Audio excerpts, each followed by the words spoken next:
Hey guys, tonight we're stepping into a medieval guild workshop at 4 in the morning, where the air smells like tallow smoke, unwashed wool, and the particular kind of desperation that comes from knowing you're already late.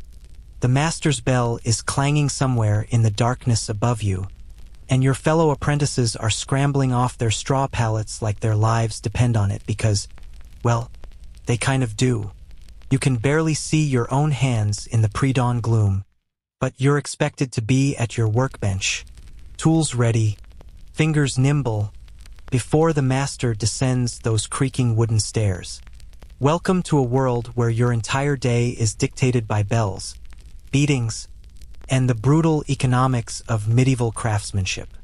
You probably think you could handle it after all. How hard could it be to learn a trade? Spoiler alert, you wouldn't make it past breakfast. So, before you get comfortable, take a moment to like the video and subscribe, but only if you genuinely enjoy what I do here. Drop a comment letting me know where you're watching from and what time it is in your corner of the world. I love seeing this little community spread across time zones. All of us diving into history together. Now, dim the lights, maybe turn on a fan for that soft background hum, and let's ease into tonight's journey together. The bell stops clanging, but the silence that follows is somehow worse. You're fumbling in the darkness, trying to remember where you left your work apron, the one that's already stiff with dry dye or grease or whatever substance defines your particular trade. Was it draped over the bench? Stuffed under your pallet? The other apprentices aren't helping. They're too busy saving their own skins. In a guild workshop, solidarity among apprentices is a beautiful concept that lasts right up until someone's about to get fined or beaten, and then it's every teenager for themselves. You finally locate the apron was being used as a pillow by Thomas, the apprentice who's been here 6 months longer than you and never lets you forget it. He's already halfway across the room, and you're still trying to tie the strings with fingers that feel like frozen sausages. Medieval workshops didn't have heating in the modern sense. If you were lucky, there might be a brazier for warming tools or melting wax, but nobody's wasting precious fuel to keep apprentices comfortable. The cold is part of the training. Seat keeps you moving, keeps you alert, keeps you from getting too comfortable in a profession that has no tolerance for comfort.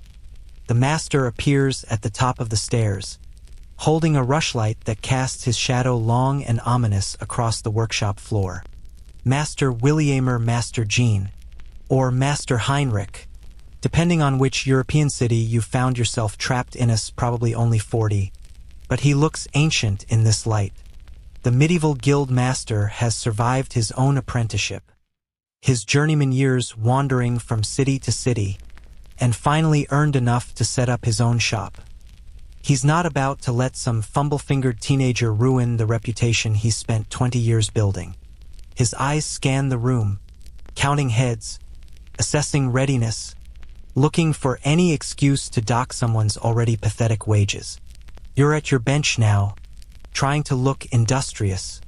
But here's the thing about medieval workshops: there's a specific way to stand, a specific way to hold your tools, even a specific way to breathe if you don't want to draw unwanted attention. The guild system was absolutely obsessed with proper technique, and not just for the sake of quality craftsmanship. No, the guilds figured out something that modern corporations would later rediscover. If you control the training, you control the workers. Every movement you make has been prescribed by guild regulations that go back generations, written down in those big leather-bound books that only masters are allowed to read. Your first task of the day, and we're maybe 15 minutes into your shift, is to prepare the workshop for actual work. If you're in a goldsmith shop, that means setting out the precious materials that were locked away overnight, checking that every grain of gold dust is accounted for. In a textile workshop, you're hauling out bolts of fabric, setting up the great looms, making sure the dye vats haven't frozen overnight. Blacksmith apprentice? Congratulations! You get to break the ice on the quenching barrel and start pumping those bellows until the forge grudgingly comes back to life, filling the room with smoke that makes your eyes water and your throat close up. The thing is, you're doing all this in near total darkness. Candles are expensive, really expensive. A pound of tallow candles could cost a skilled worker half a day's wages. And beeswax? That's for churches and nobles, not for making sure apprentices don't trip over their own feet. So you're working by touch, by memory, by the faint glow from the forge or the weak dawn light starting to creep through those narrow windows. Those windows, by the way, are small on purpose. Glass is taxed in many medieval cities, and besides, large windows let in drafts that can mess with your materials. Nobody cares that you can't see properly. You should have memorized the layout by now. Around you, the workshop is coming to life with sounds that would make a modern safety inspector weep. Metal grinding on metal, hammers striking anvils in rhythms that sound almost musical until you realize they'll continue for the next 14 hours straight. The creak and thud of the great looms, the slosh of dye vats being stirred, the hiss of hot metal meeting water, and underlying it all, the sound of apprentices trying very hard not to make mistakes. Because mistakes in a medieval workshop don't just mean a stern talking tothy mean fines, beatings, or, if you're spectacularly unlucky, permanent expulsion from the only career path available to you. Let's talk about that bell that woke you up, because it's not just some arbitrary wake-up call. Medieval cities ran on bells, church bells, market bells, curfew bells, and yes, workshop bells. The guilds lobbied hard for the right to set their own hours, and they set them early, 4 in the morning early. Some guilds started even earlier, especially during summer when daylight was precious. The logic was simple: maximize productive hours, minimize idle time, and absolutely, definitely make sure no one was getting enough sleep to develop independent thoughts about the fairness of the system. Historians still argue whether the rigid guild schedules were primarily about productivity or control. Some scholars point to the impressive output of medieval workshops as evidence that long hours and strict discipline created efficient craftsmen. Others suggest the real purpose was social control, keeping young men too exhausted to cause trouble in the streets, too supervised to organize for better conditions. Either way, you're awake at an hour when even the rats are still sleeping, and you're expected to produce work that will last centuries. You're maybe 30 minutes into your day now, and you're already discovering muscles you didn't know you had. If you're in a textile workshop, you've been hauling wet wool that weighs approximately as much as a small horse. Goldsmith apprentice? Your back is already aching from hunching over the bench in the pathetic light, squinting at work that requires the precision of a surgeon. And if you're unlucky enough to be apprenticed to a tanner, well, you've already started to understand why tanners' workshops are required by law to be located downwind of the city. That smell a magnificent blend of rotting flesh, urine used for curing, and chemical lime that's going to be in your hair, your clothes, your skin for the next 7 years. The master is making his rounds now, checking yesterday's work, planning today's projects, and generally radiating the kind of authority that comes from knowing he has absolute power over your life. See, when your parents or guardians signed that apprenticeship contract, they didn't just agree to let you learn a trade. They basically handed over custody. The master is responsible for feeding you, housing you, and teaching you, but he's also allowed to discipline you pretty much however he sees fit. Some masters are relatively kind. Others, well, let's just say that medieval concepts of appropriate discipline would get you arrested in about 15 different ways today. Here's a fun quirk of guild life that doesn't make it into the romance novels. Apprentices were often forbidden from marrying, growing beards, or basically doing anything that might signify adult independence. The logic was that you needed to focus entirely on the craft, with no distractions. But the real effect was to keep you in a state of permanent adolescence, dependent on the master for everything from your bed to your bread. Some guilds even regulated apprentice clothing, nothing too fancy, Nothing that might let you forget your place in the hierarchy. You're not a person. You're an investment, a future journeyman, a cog in a machine that's been running since before your grandfather was born. The work is starting in earnest now, and you're discovering another delightful aspect of medieval craftsmanship: repetition. Modern factory workers complain about repetitive tasks, but at least they get breaks mandated by law, ergonomic equipment, and the occasional motivational poster. You get to do the same tiny, precise movement approximately 8,000 times today, with tools that weren't designed for comfort, in conditions that would make a modern occupational health officer resign on the spot. If you're making chainmail, you're closing rings. Just closing rings. Thousands of them. If you're in a scriptorium, you're grinding pigments. Just grinding. If you're a carpenter's apprentice, you're planing wood until your shoulders scream and your hands blister and the master finally grunts something that might be approval. But here's the thing that really gets you the standards. You thought maybe medieval craftsmanship was impressive because they took their time, worked carefully, had reasonable expectations. Wrong. The guilds maintained quality through absolutely brutal perfectionism. That stitch you just made is crooked by a fraction of a millimeter, and the journeyman who's supervising you has already spotted it. You're going to unpick it, and the 5 stitches before it, and you're going to do it again, and again, until your fingers are bleeding and you're crying from frustration and you finally get it right. And then you're going to do 999 more exactly like it. The master's inspection is the stuff of nightmares. He'll hold your work up to the light that precious, expensive candlelight and examine every inch of it with eyes that have been trained to spot imperfection. A goldsmith master can detect a misaligned filigree that's invisible to normal human vision. A master weaver can feel flaws in fabric with their fingertips. And they will find every single mistake you've made, and you will fix every single one, even if it means staying up past curfew, working by rushlight while the rest of the city sleeps. Around you, the other apprentices are settling into their rhythm. There's a kind of meditation to it. You suppose, if meditation involved crippling boredom and the constant threat of punishment. The workshop fills with the sounds of skilled labor, rhythmic, efficient, almost beautiful if you ignore the context. The morning light is finally starting to filter in properly through those narrow windows, and you can actually see what you're doing now, which somehow makes it worse because you can see exactly how much work is still ahead of you.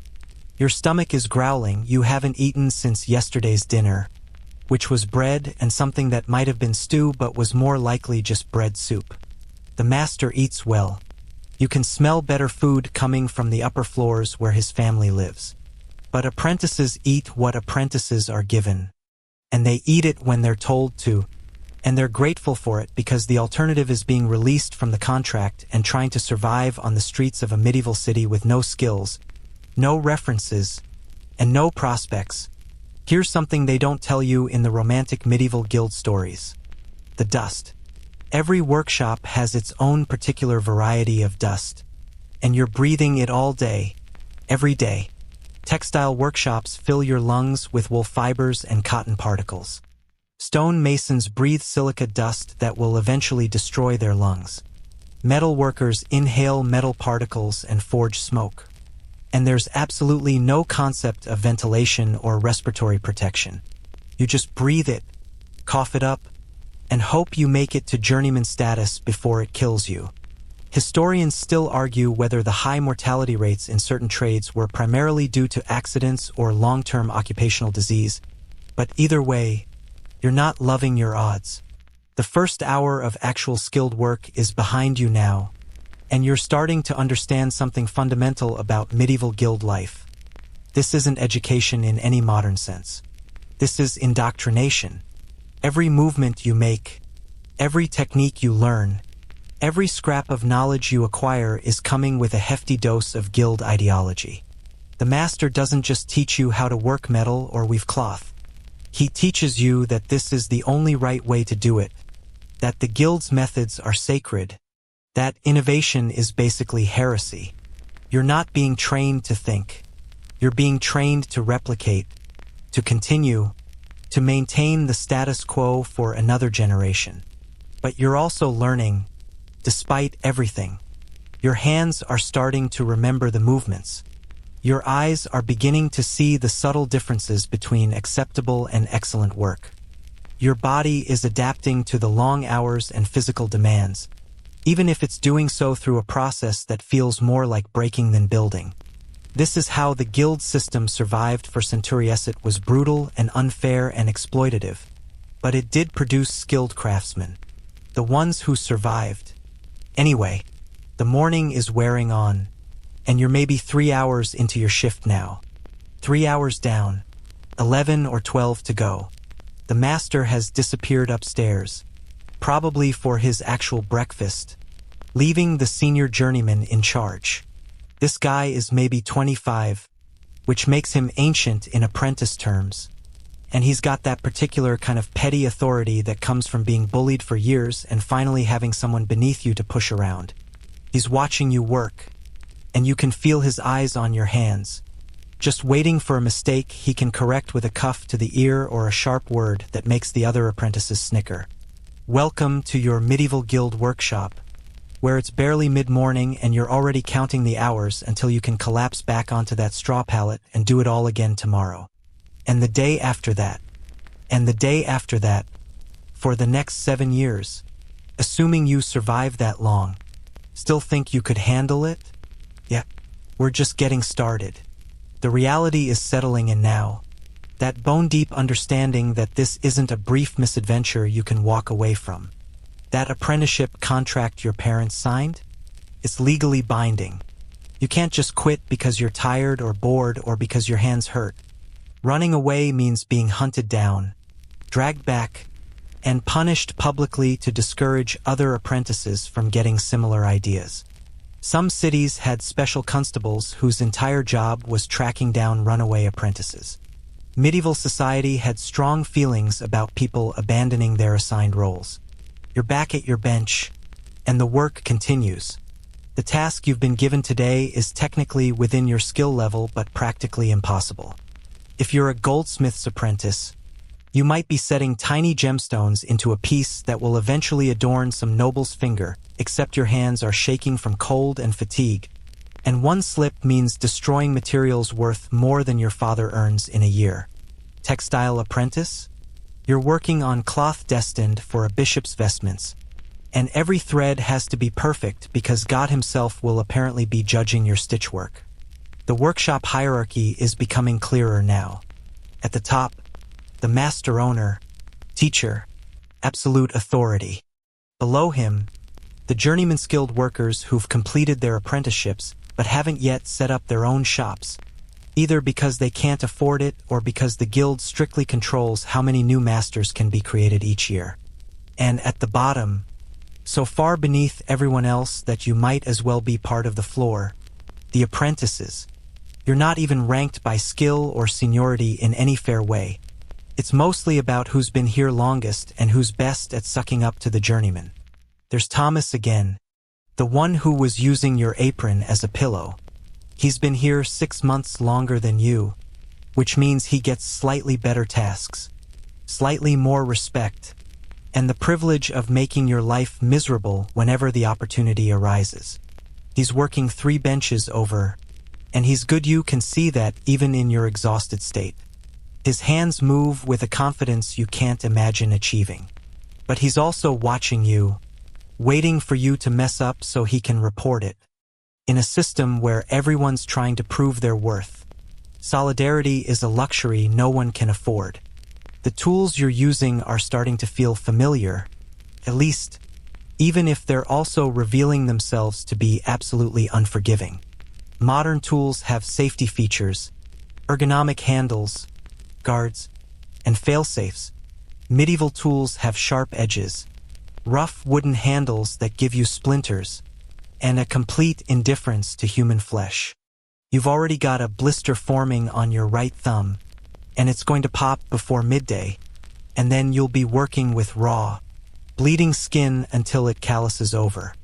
The master has some kind of salve he uses on serious injuries, but you won't get any unless you're actually incapacitated. And even then, you'll probably have to work through it. Here's a detail that really captures medieval guild life: the obsession with time serving. It's not enough to learn the skills. You have to serve the full term. A particularly talented apprentice who masters the craft in 3 years still has to serve the remaining 4 years of their contract. Why? Because the system isn't about efficiency or talent. It's about control and maintaining the guild's monopoly on skilled labor. Some historians argue this actually held back technological innovation, because there was no incentive to develop better, faster methods when the goal was to drag the process out as long as possible. You're discovering another uncomfortable truth: hunger. The breakfast you were promised in the apprenticeship contract turns out to be a theoretical concept. In practice, it's whatever the master's household has left over, divided among however many apprentices are present, served whenever someone remembers you exist. Sometimes that's a decent chunk of bread and some cheese. Sometimes it's literally just bread. Today, it's looking like it might be nothing until the midday meal, and even that's not guaranteed to be substantial. The master's family eats while you can hear them upstairs, the sounds of actual meals being consumed, but that's not for you. You get enough to keep working, and not a morsel more. Your hands are cramping now, locked into the same position they've been holding for hours. The work demands absolute precision, but your body is actively rebelling against the task. Your eyes are watering from the strain of focusing in inadequate light. Your back is developing a permanent curve from hunching over the bench. And somewhere in your mind, a little voice is asking how anyone survives 7 years of this. The answer, you're beginning to suspect, is that many don't. The apprentices who make it to journeyman status aren't necessarily the most talented. They're the most stubborn, the most physically resilient, the ones who can endure suffering and come back the next day for more. The master returns, and the atmosphere immediately tenses. Everyone works just a little harder, sits just a little straighter, hoping to avoid his attention. He moves through the workshop like a general inspecting troops, pausing here to examine a piece of work, there to grunt disapproval at something only he can see. When he reaches your bench, your heart is hammering so hard you're sure he can hear it. He picks up your work, those 3 hours of painstaking labor, and holds it up to the light. The silence stretches. Finally, he nods. Not approval, exactly, but acknowledgement that you haven't completely disgraced yourself. It's the best you're going to get, and you'll ride that tiny victory for the rest of the day. But we're still in the morning, the long, grinding, seemingly endless morning of your first full day in a medieval guild workshop. The bell that woke you feels like it rang yesterday. Your next break feels like it might never come. And somewhere deep down, you're starting to understand why the guild system produced such incredible craftsmen. Not because it was a good system, but because anyone who survived it had been forged by suffering into something harder than the materials they worked. Still think you'd make it? We haven't even reached lunchtime yet. And trust me, you're going to want to hear about what passes for a meal break in this place. The pecking order in a medieval guild workshop isn't just about who's skilled and who's known. It's an entire social universe with rules more complex than anything you learned in school. You're standing at your bench, trying to look busy while the master finishes his inspection rounds. And you're slowly realizing that everyone in this room has a specific rank, specific privileges, and specific people they're allowed to look down on. And you, my friend, are at the absolute bottom of this hierarchy. You're so low that the shop caddies, there's always a cat, kept for mice control, gets more respect than you do. Let's start with the master, because everything flows from him. Master William isn't just your boss in the modern sense. He's basically your father, landlord, teacher, and judge all rolled into one terrifying package. He owns the workshop, the tools, the materials, and effectively owns you for the duration of your contract. The guild regulations give him enormous power, but they also place responsibilities on him.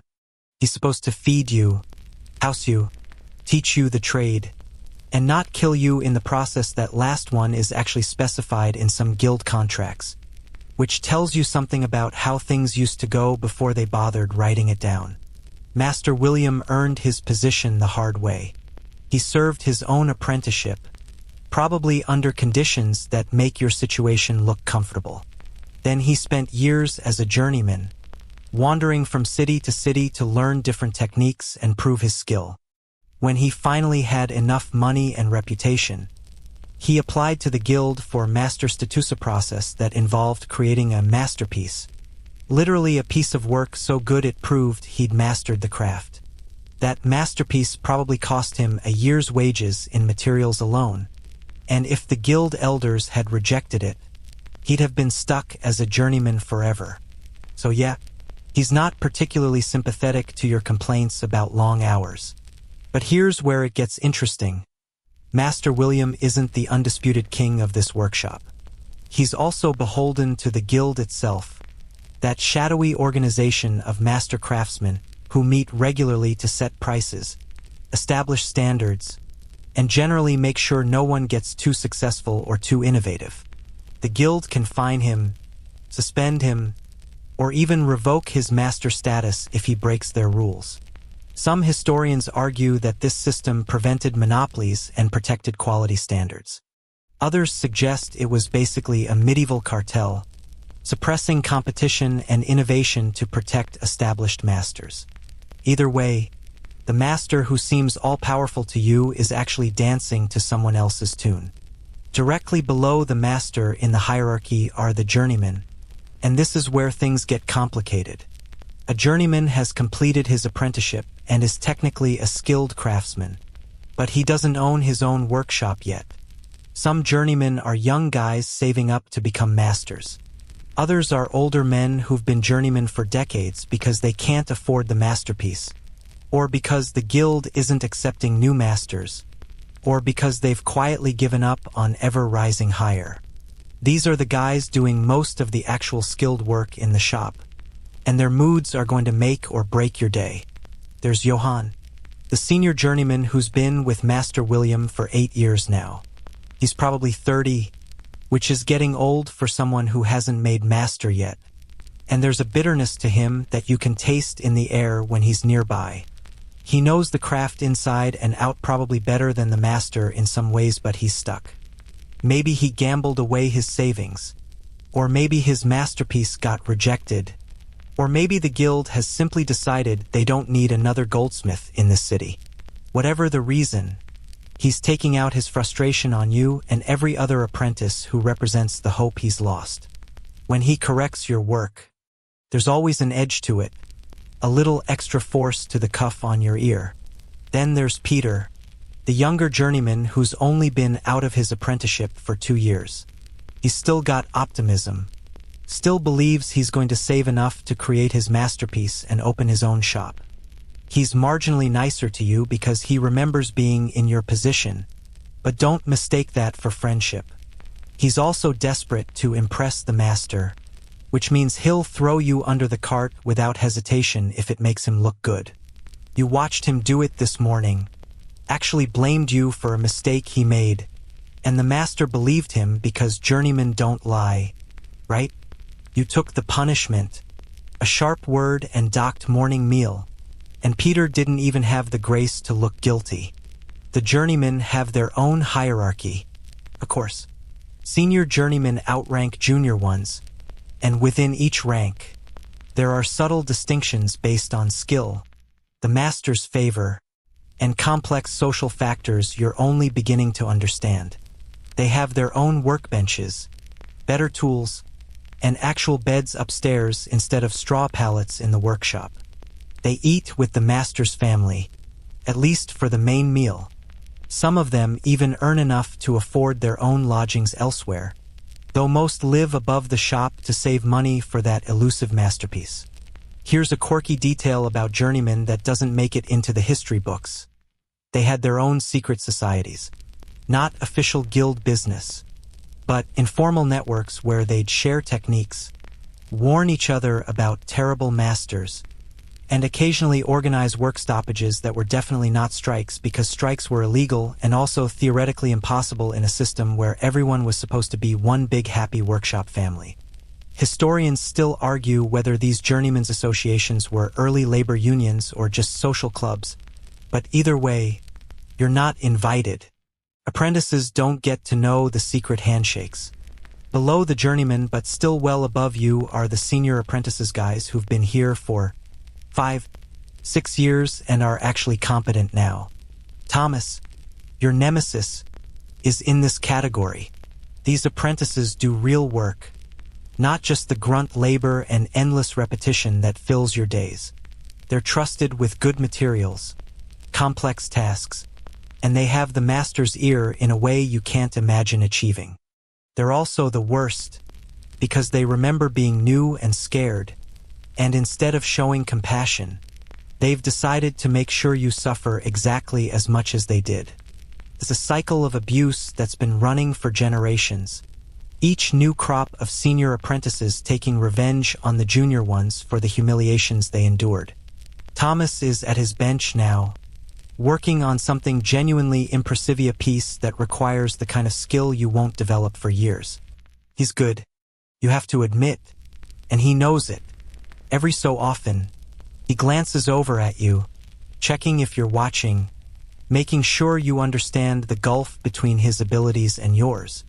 He's been here 5 years, which means he's got 2 more to go before he can even apply to become a journeyman. 2 more years of this, and then he gets to start the whole process over again at a different level. No wonder he's bitter. Then there are your fellow junior apprentices, the ones who started around the same time as you or maybe a few months before. You might think there'd be solidarity here, a sense of shared suffering bringing you together. Sometimes there is, in brief moments when the master and journeyman aren't watching. But mostly, you're all crabs in a bucket, pulling each other down. Because here's the thing, the master only needs a certain number of skilled workers. Not every apprentice is going to make it to journeyman status.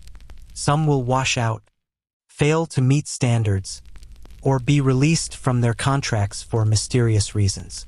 So you're not just learning alongside these boys, you're competing with them for a limited number of future positions. There's Robert, who started 2 months before you and never lets you forget it. He's marginally better at the work, but only because he's had more practice, and he lords that tiny advantage over you like he's already a master craftsman. And little Steven, who started a month after you catch yourself being short with him, snapping when he asks questions, because it feels good to finally have someone beneath you in the hierarchy. You're becoming part of the system, and you've only been here 1 day. The workshop cat, a scarred tabby named something like Mauser or Ratter or probably just Cat, has better living conditions than you do. The cat sleeps wherever it wants, including on the warm spot near the forge. It gets scraps of actual meat from the master's table. When it kills a mouse, everyone celebrates its contribution to the workshop. When you complete a difficult task, you get a grunt of acknowledgement if you're lucky. The cat has more job security to no 7-year contract. No masterpiece requirement, just an informal understanding that it kills vermin and in exchange gets to live. You're honestly a little jealous of the cat. But wait, we're not done with the hierarchy yet, because there are also specialists who float in and out of the workshop, and you need to know exactly how to address each one. The guild inspector who shows up quarterly to check that standards are being maintained, you bow to him. You speak only when spoken to, and you definitely don't let him see any of the work you've done because you're not skilled enough to represent the workshop yet. The senior masters from other shops who sometimes consult with Master William on complex projects. You might as well be furniture when they're around, silent and unmoving. There's also the master's family to consider. His wife technically has no official role in the workshop, but she controls the household, which means she controls your food. your sleeping arrangements, and your general quality of life. A wise apprentice learns quickly that Mistress Catherine's favor is worth cultivating, even if it just means being extra polite when you cross paths. Some of the senior apprentices have figured out how to gain her sympathy, score extra food, get their clothes mended. You haven't learned the skill yet, and you're suffering for it. The master's children are another complicated layer. His sons, if he has them, will probably end up inheriting the workshop or starting their own, and they're being groomed for master status from birth. They might be younger than you, but they outrank you absolutely. You've seen 8-year-old Heinrich ordering around senior apprentices, and those apprentices obeying because little Heinrich is going to be their master someday, assuming they stick around that long. The master's daughters are less directly involved in the workshop, but crossing them would be equally stupid. This is a family business, and you're just temporary labor. Historians still argue whether the guild system's rigid hierarchy was necessary for maintaining quality or just a way to keep workers divided and powerless. Some point to the magnificent works produced by this system: cathedrals, illuminated manuscripts, jewelry that still dazzles us centuries later. Others note that similar quality was achieved in regions without guilds, and suggest that the hierarchy was more about social control than craftsmanship.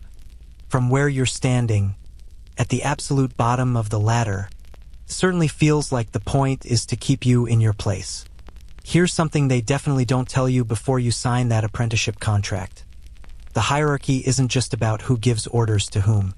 It's about every aspect of daily life.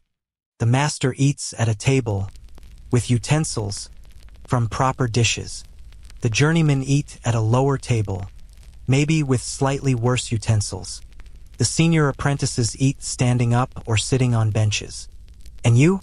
You eat wherever you can find space, probably squatting in a corner, using your hands because the good spoons are all in use. The same goes for sleeping arrangements, clothing quality, even the kind of work you're allowed to touch. The tools themselves reflect the hierarchy. The master has the finest tools, kept in a locked chest and only used for the most delicate work. The journeymen have good tools, maintained carefully and treated as personal possessions. The senior apprentices share a set of decent tools, nothing fancy but functional, and you get the leftover tools, the ones with cracked handles and dull edges, the ones that make already difficult work nearly impossible. You're expected to produce the same quality work as everyone else, just with inferior equipment. It's a test, you suppose, or maybe just another way to keep you humble. There's also an invisible hierarchy based on which master you're apprenticed to. Master William is well respected in the guild, which means his apprentices have slightly more status than apprentices from lesser workshops. You're lucky in that regard, though it doesn't feel lucky when you're being worked to exhaustion. Some masters are known for being harsh but excellent teachers. Their former apprentices go on to great success. Others are known for being easygoing, and their apprentices struggle to find journeyman positions because everyone knows they weren't properly trained.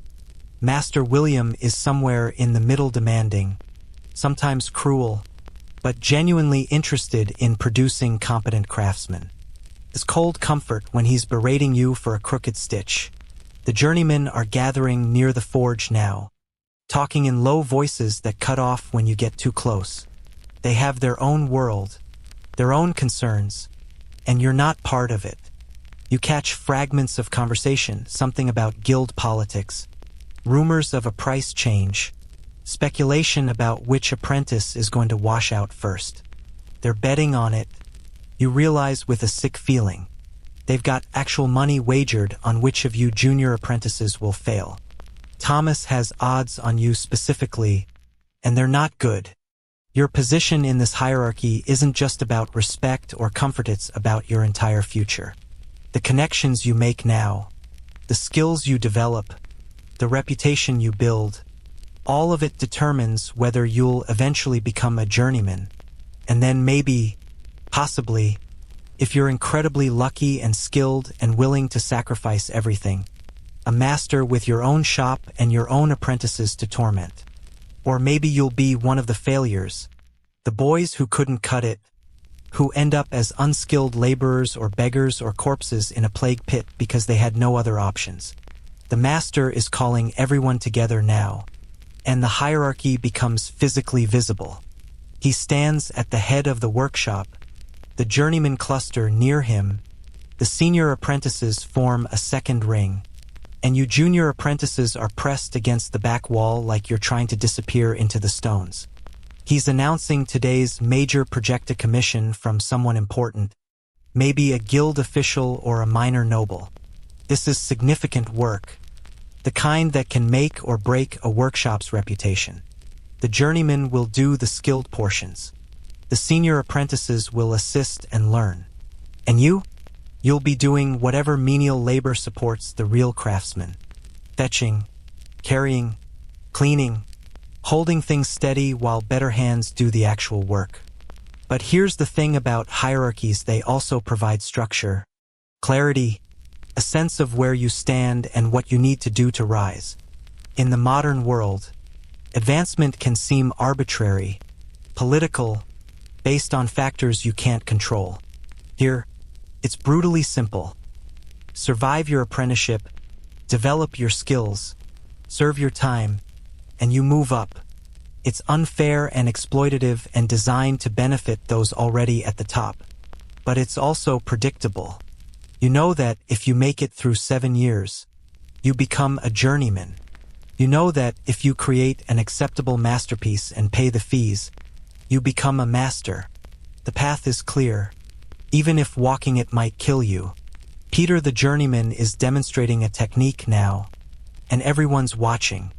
Even the master is paying attention, because Peter's actually quite skilled at this particular process. For a moment, the hierarchy softens all craftsmen here, all dedicated to the work, all part of something larger than ourselves. Then Peter finishes, and the moment passes, and you're back to being the lowest creature in the workshop, lower than the cat, lower than the dust you're breathing, lower than the mud on the master's boots.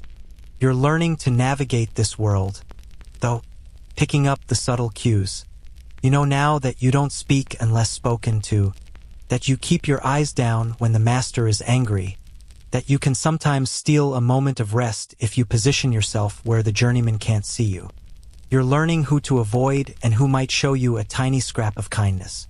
You're learning that the hierarchy has cracks, moments where the rules relax, brief opportunities to prove yourself or build alliances. It's a game you never wanted to play, but you're playing it anyway because the alternative is failure, and failure means losing everything.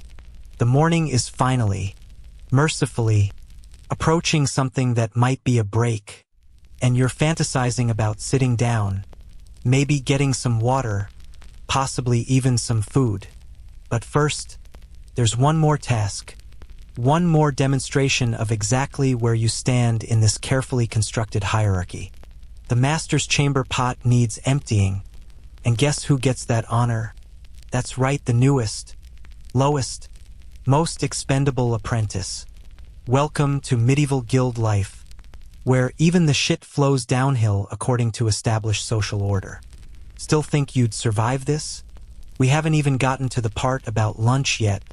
And trust me, remember that crocodile dung sunscreen we haven't actually talked about? Well, lunch is going to make you wish for something that exotic. The tools surrounding you in this medieval workshop aren't just instruments of craft theory, potential instruments of dismemberment. And every single one of them seems designed to punish the slightest lapse in concentration. You're standing at your bench, looking at the array of sharp, heavy, and generally hostile implements that you're expected to master over the next 7 years. And you're realizing something crucial. Medieval craftsmen didn't lose fingers and eyes because they were careless. They lost them because the tools themselves were basically weapons that occasionally did useful work. Let's start with something simple, like the knife you're holding right now. It's a basic workshop knife.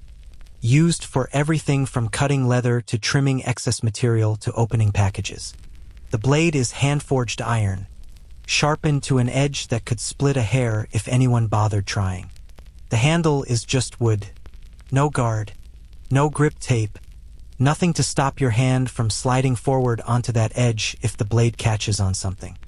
And it will catch on something, probably today, because you're working with materials that are unpredictable: leather that's been cured unevenly, wood with hidden knots, metal that can grab a blade and twist it right out of your grip.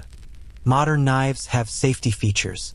They have finger guards, ergonomic handles, sometimes even retractable blades.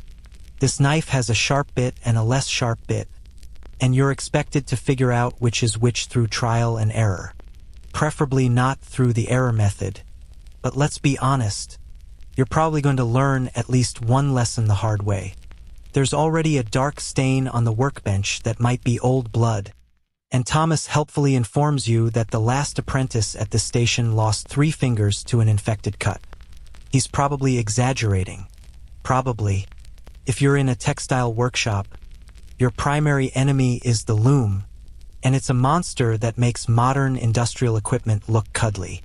The great looms used for quality fabric production stand taller than a man, with heavy wooden beams that can crush your hands if they slip, and tension threads that can slice into your fingers like wire if you're not careful.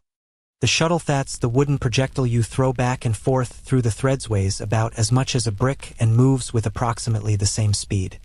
Miss catching it, and it hits whatever's behind you, which is often another apprentice's head. Catch it wrong, and your fingers get caught in the threads and crushed when the beater bar comes down. The beater bar is particularly nasty. It's a heavy wooden beam that slams down to pack the weft threads tight, and it does this with enough force to compact fabric and occasionally compact apprentice fingers into something resembling jam.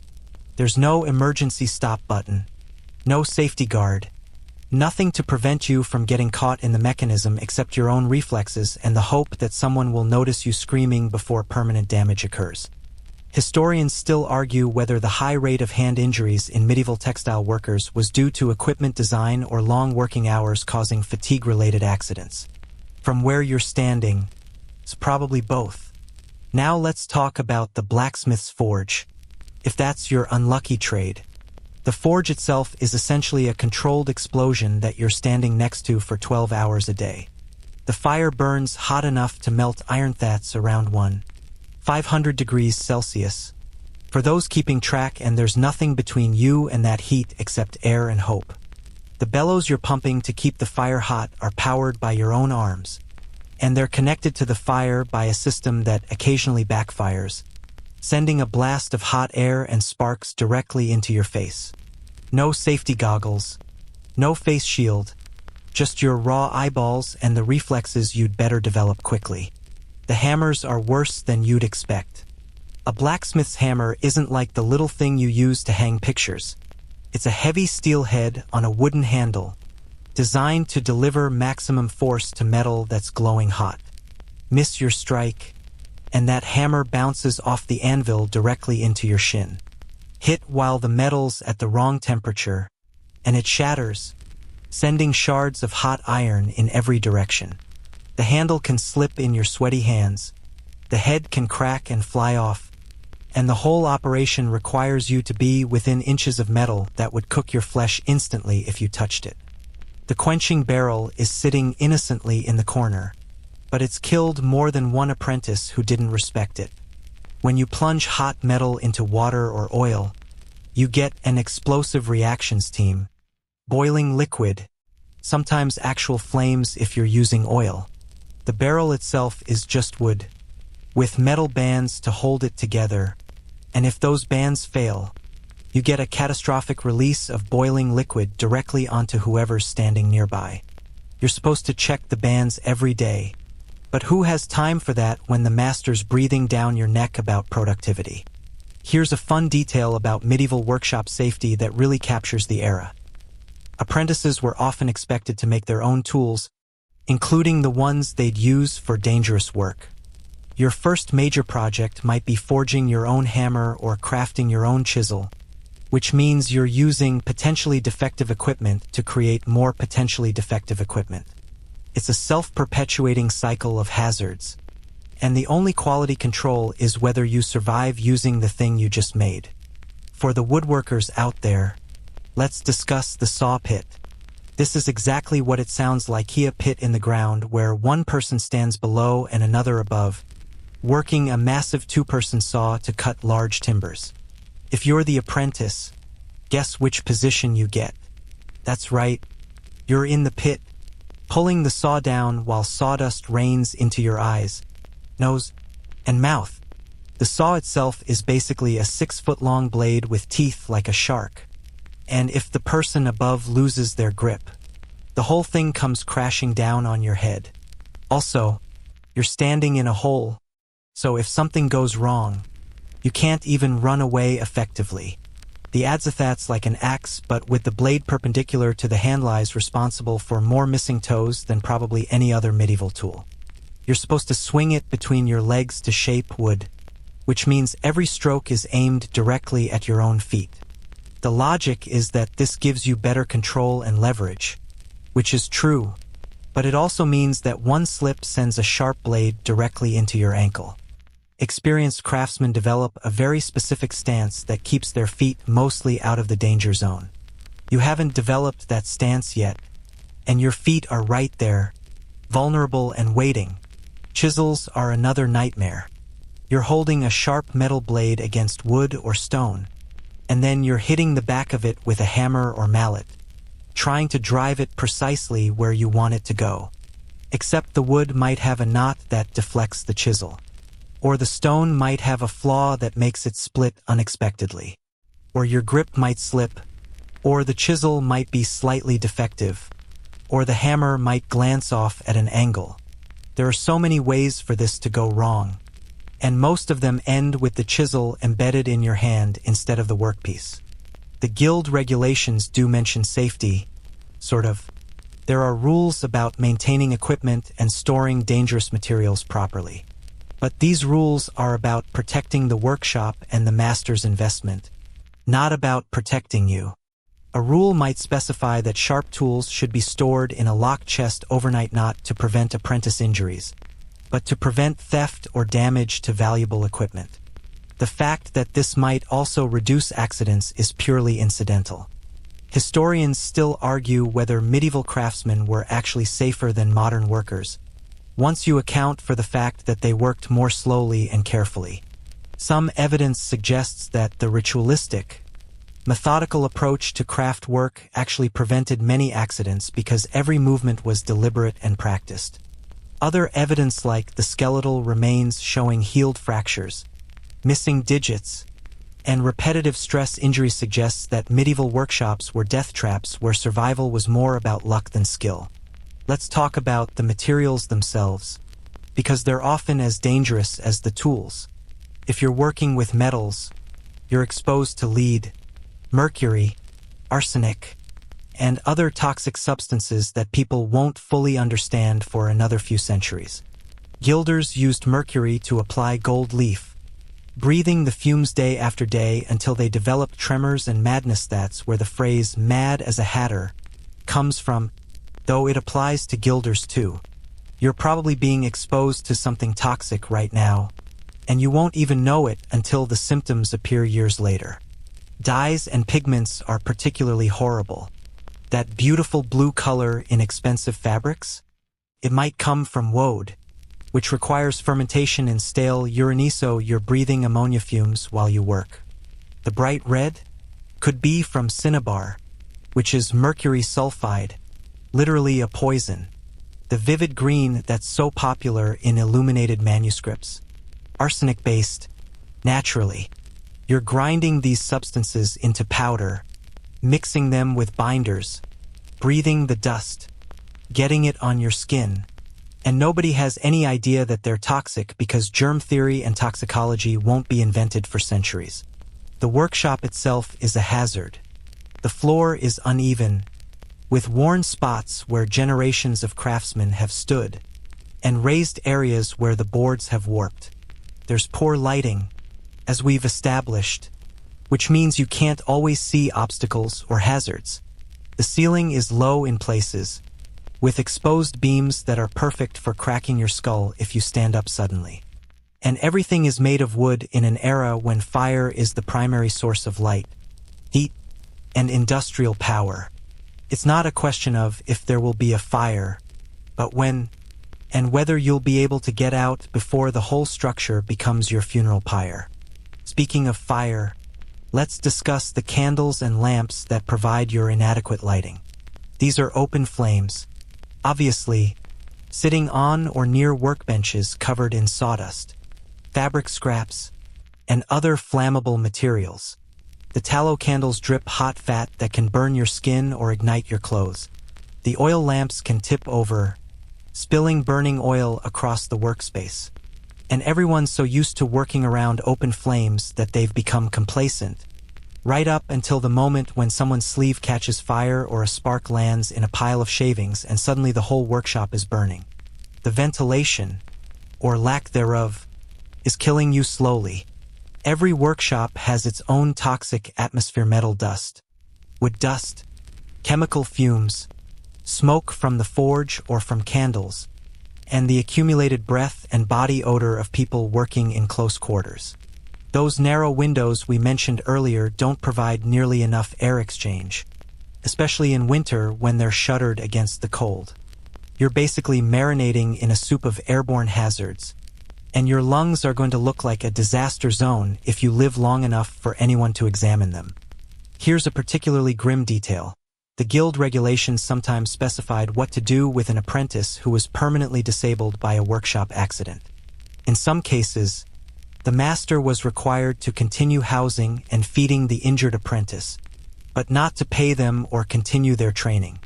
In other cases, the apprentice could be released from the contract and sent back to their family or turned out onto the street if they had no family to return to. Either way, a serious injury meant the end of your career before it even started, and possibly the end of your ability to support yourself at all. The tools you're using right now are actually someone else's cast-offs. The master and journeymen get the good equipment. You get whatever's left over. That means your saw might have teeth missing, making it grab and jump unpredictably. Your plane might have a blade that's not quite secured properly, so it rattles and skips. Your hammer might have a handle with a hidden crack that will fail at the worst possible moment. You're supposed to inspect your tools before using them, but when are you going to find time for that? The master wants productivity, not safety checks. The other apprentices aren't helping. Robert just walked past carrying a plank that's about twice as long as he is tall, and he didn't bother to warn you before the end of it swung around and nearly took your head off. That's not malice. Exactly. It's just the reality of a crowded workshop where everyone's focused on their own tasks and nobody's job includes watching out for their fellow workers. You learn to keep your head on a swivel, to be aware of everything happening around you, because the alternative is getting clocked by a piece of lumber or backing into a hot poker or stepping on a chisel that someone left lying on the floor. The master is demonstrating a new technique now, and you're crowding around to watch, but this creates its own hazards. 10 people crammed into a space meant for 3, everyone jostling for position, and in the center of it all is a razor-sharp tool being wielded by someone who expects you to stay perfectly still while also leaning in close enough to see the details. Someone's going to get cut, and it's probably going to be you because you're in the back trying to see over taller apprentices and you can't quite tell where the dangerous parts are. Historians have found evidence of medieval craftsmen developing remarkable safety practices within the constraints of their technology. Some workshops had specific signals to warn of hazards, a particular bell pattern meaning hot metal moving through, or a called warning when something heavy was being lifted. Some trades developed protective gear, like leather aprons for smiths or finger guards for certain types of needlework. But these innovations were local and informal, not standardized across the industry, so you can't count on them being present in your particular workshop. The grinding wheel in the corner is basically a medieval death wish wrapped in stone. is a huge circular stone that rotates when you pump a treadle, used for sharpening tools and smoothing metal. The stone itself can crack and explode, sending shards in every direction. The tools being sharpened can catch and fly out of your hands, and the whole operation generates sparks and metal dust that get in your eyes and lungs. You're supposed to wear a leather apron and keep your face turned slightly away, but that makes it harder to see what you're doing, so everyone ignores that advice and hopes for the best. There's a dark humor among the apprentices about the tools and their dangers. Robert jokes that the saw is hungry for fingers. Thomas has named the forge the widowmaker, though at your age, none of you are married, so it would actually be the mother's heartbreak maker or something, but that doesn't have the same ring to it. Gallows humor is a survival mechanism in a place where actual gallows might be less dangerous than your daily work environment. You're learning to read the tools, to sense when something's wrong before disaster strikes. The slight vibration in a chisel that means it's about to break. The color of metal in the forge that indicates it's too hot or not hot enough. The sound of a saw cutting that tells you whether the blade is properly tensioned. This knowledge doesn't come from instruction. It comes from experience. And experience in this context often means painful mistakes that you survive and learn from. The apprentices who don't develop this intuition are the ones who don't make it to journeyman status, assuming they make it at all. The workbench you're standing at has grooves worn into it by years of use, and some of those grooves have dark stains that are definitely blood. The bench itself is a tool, with integrated vices and stops and holding mechanisms, and all of them can pinch or crush if you're not careful. The vise can close on your fingers if you're not paying attention. The bench stop can catch your sleeve and pull your arm into whatever you're working on. Even the simple act of clamping a piece of wood can go wrong if the grain splits and sends a splinter the size of a dagger into your palm. You're starting to understand why successful craftsmen were so respected not just for their skill, but for their survival. Making it through a 7-year apprenticeship with all your fingers and both eyes was genuinely impressive. Becoming a master meant you dodged death and dismemberment for decades while working with tools that seemed designed by someone who hated human flesh. The masterpiece you'd eventually have to create wasn't just a test of skill. It was proof that your hands were still steady, your eyes still sharp, your body still intact enough to produce fine work. The master is putting his tools away now, returning them to his locked chest, and you're stuck with the cast-off equipment for another day of danger. Every tool in this workshop is a lesson in pain waiting to happen, and you're supposed to learn from each one without dying in the process. Still think you could handle 7 years of this? We haven't even covered the actual work standards yet. And trust me, the tools that might kill you quickly are nothing compared to the slow torture of trying to meet medieval quality expectations with medieval technology. That's coming next, and it's going to make you wish the saw had just taken your hand off cleanly.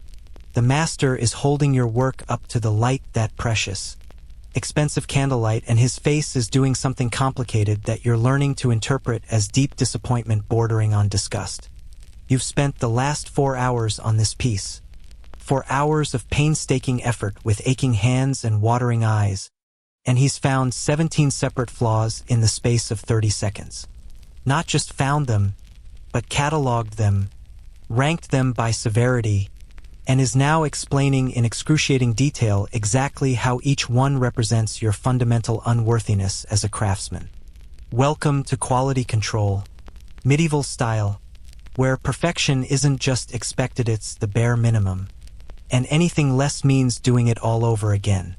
Let's understand what we're dealing with here. Medieval guild standards weren't suggestions or guidelines. They were law, backed up by fines, public shaming, and the very real threat of being expelled from your trade forever. The guild inspectors who visited workshops quarterly weren't looking for pretty good or close enough. They were looking for work that met specifications written decades or centuries ago. Standards so exacting that modern manufacturers would weep at the precision required. And you, with your clumsy novice hands and your inability to see properly in this dim light, are expected to meet those standards or face the consequences.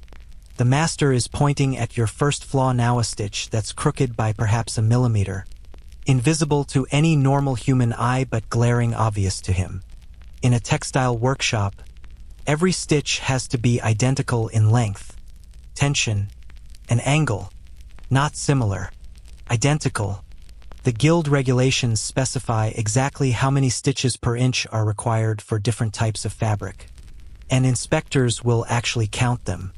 They'll also check tension by feel, examining whether the fabric has the exact right amount of give. Too loose and it's shoddy work that will fall apart. Too tight and you've wasted thread and created fabric that won't drape properly. There's a specific sweet spot, and you're expected to hit it every single time. You're going to unpick that stitch now, and the one next to it, because even though it looks fine to you, the master says the tension is fractionally off. And the three after that, because once you unpick one stitch, the others around it loosen slightly and no longer meet the standard. So that's 5 stitches gone, representing perhaps 15 minutes of work. And you're starting over. And you'll do this dance all day: stitch, inspect, unpick, stitch again until your fingers are bleeding and your eyes are so strained that you're seeing double. And even then you might not get it right. Here's what makes this especially cruel. The standards are often impossible to meet with the equipment you're given. Remember those cast-off tools with the worn edges and cracked handles? You're supposed to produce masterwork quality results with apprentice quality tools. It's like being asked to perform surgery with a butter knife, technically possible if you're skilled enough, but the margin for error is non-existent. The journeymen can meet the standards because they have better tools and years of practice. The master can exceed them because he has the best equipment and decades of experience. You're just supposed to somehow compensate for inferior resources through sheer force of will. The inspections happen at multiple levels, and each one is a fresh opportunity for humiliation. First, there's the ongoing inspection by the journeymen, who check your work throughout the day and correct errors immediately, usually with a cuff to the ear and a sarcastic comment about your parentage. Then there's the master's daily review, where he examines finished pieces and decides whether they're acceptable or need to be redone. And finally, there are the quarterly guild inspections, where official inspectors examine the workshop's output and can fine the master for any substandard work fines that will absolutely be passed down to whichever apprentice created the offending piece. Let's talk about what substandard means in different trades. If you're a goldsmith's apprentice, a single misaligned filigree wire weary talking about wires thinner than a hair can make an entire piece unacceptable. The inspector will examine it under magnification, checking that every curve is perfect, every solder joint invisible, every stone set at precisely the right angle. One piece might have 500 individual components, and every single one has to be flawless. Miss one, and the whole thing goes back to the workshop for correction, and you get to spend another week fixing a mistake you can barely see. Blacksmiths have it differently but not better. A sword blade has to be straight within tolerances measured in fractions of a degree.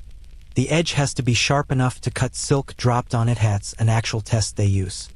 The balance point has to be exactly where the specifications demand, usually about 2 inches forward of the guard. And the blade has to be properly tempered, which means it flexes just the right amount without breaking or staying bent. Test a blade improperly, and it shatters. Test it properly but discover it's flawed, and you're starting over from raw metal. Each blade represents days or weeks of work, and one failed inspection means all that effort was worthless. Stone mason's face, perhaps the cruelest standards of all. You're carving decorative elements that will be placed so high on a cathedral wall that nobody could possibly see the details from ground level. Does that mean the standards are relaxed? Of course not. Every chisel mark has to be deliberate and clean. Every curve has to be perfect. Every measurement has to be exact. The logic is that God can see your work even if humans can't. And also that the master's reputation depends on quality that holds up to professional scrutiny. not just casual observation by peasants who wouldn't know good stonework if it fell on them. Historians still argue whether these impossibly high standards were about maintaining genuine quality or about creating artificial scarcity. If the standards are so high that only a few craftsmen can meet them, then those craftsmen can charge premium prices and limit competition. Some scholars point to the magnificent works that survive from this period as proof that the standards created excellence. Others note that the same period produced plenty of mediocre work, and suggest that the standards were enforced selectively based on politics and favoritism rather than objective quality measures. You're stitching again now, trying to achieve that perfect tension, that exact angle. Your fingers are developing a kind of muscle memory, but it's fighting against the fatigue that makes your hands shake and the poor lighting that makes precision nearly impossible. The master is watching from across the room. You can feel his eyes on you even when you're not looking directly at him. There's a specific kind of pressure that comes from being observed by someone who has the power to destroy your future with a single negative word to the guild inspectors. Here's a detail that really captures the absurdity. The standards apply even to practice work. You might think that pieces created purely for learning wouldn't need to meet full quality standards. But you'd be wrong. Every piece you create, even the ones that will never leave the workshop, has to be done properly. The logic is that practicing bad habits will ruin you for proper work. So you might as well meet the standard from day one. The result is that you waste enormous amounts of time and materials achieving perfection on pieces that exist only to be thrown away or melted down once the master confirms you've learned the technique. The inspection process for a finished piece can take longer than creating it. The master will examine it from every angle, in different lighting conditions, comparing it to exemplar pieces that represent the guild standard. He'll measure it with calipers and gauges, checking that dimensions are exact.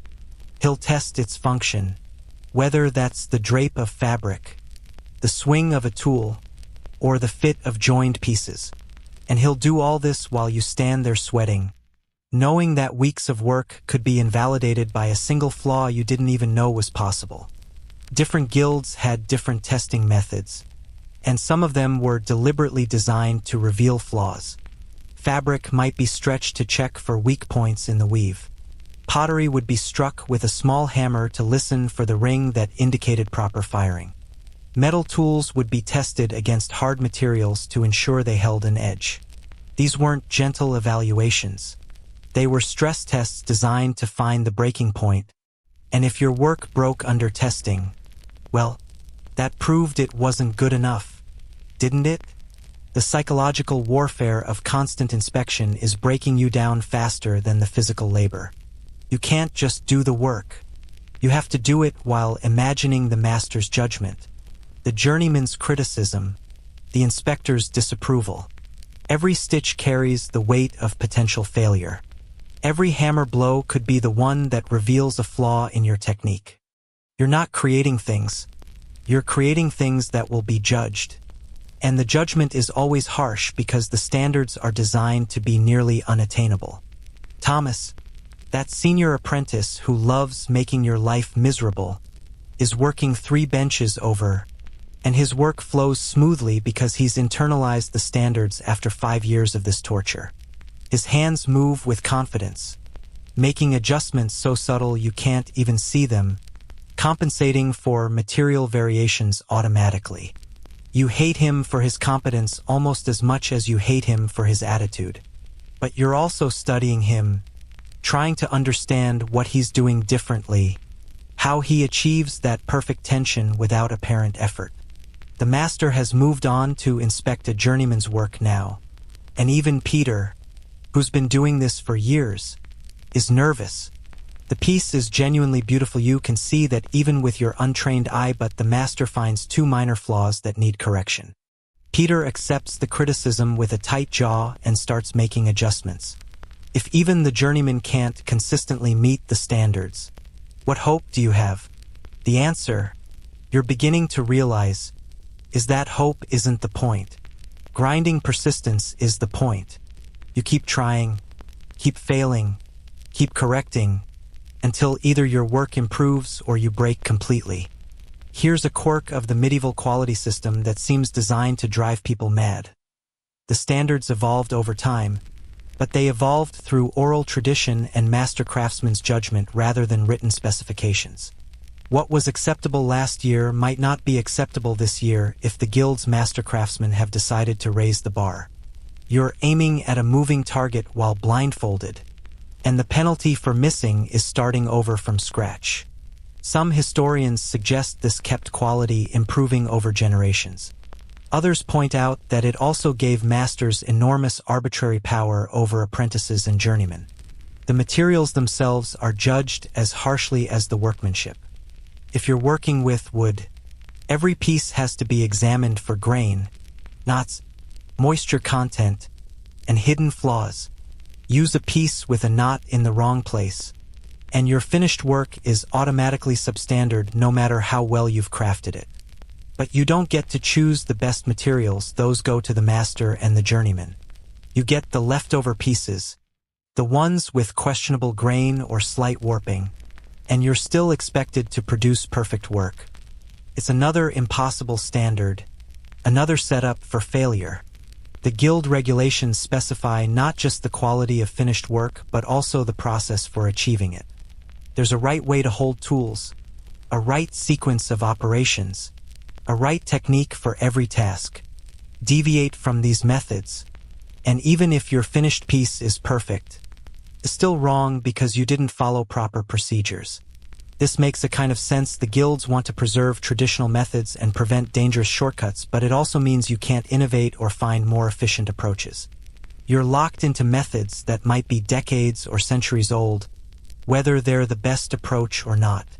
You're discovering that different masters interpret the standards differently, which creates a special kind of hell. Master William is known for being particularly strict about certain things. Maybe he's obsessed with perfect symmetry, or he has strong opinions about finish quality that go beyond what the guild technically requires. Work that would be acceptable in another workshop gets rejected here. This means if you eventually move to a different master as a journeyman, you'll have to learn an entirely new set of unwritten standards on top of the official ones. The master is calling you over now, and your stomach drops because you know what's coming. He's not just going to criticize your work. He's going to make you explain what you did wrong, diagnose your own failures, articulate exactly how you fell short of the standard. This is supposed to be educational, forcing you to develop critical judgment about quality, but it feels more like ritualized humiliation. You're standing there, listing your own inadequacies while the other apprentices listen and thank their various gods that it's you and not them under scrutiny today. Here's what the historical records won't tell you. The standards destroyed people. Not just their confidence or their hands, but their entire sense of self-worth. You can see it in the older journeymen, the ones who've been chasing master status for years and never quite making it because their masterpiece never meets the standard. There's a brokenness to them, a resignation that comes from spending decades being told that your best isn't good enough. Some of them drink too much. Some of them become cruel to apprentices, passing down the abuse they've received. Some of them just go through the motions, technically competent but spiritually dead. The inspection is over, and the verdict is what you expected. Do it again.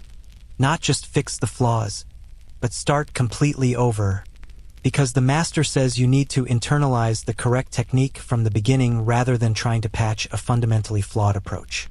So that's 4 hours of work destroyed, and you're beginning again with hands that are already tired and eyes that are already strained. The other apprentices are carefully not looking at you, because acknowledging someone else's failure means confronting the reality that it could just as easily be them tomorrow.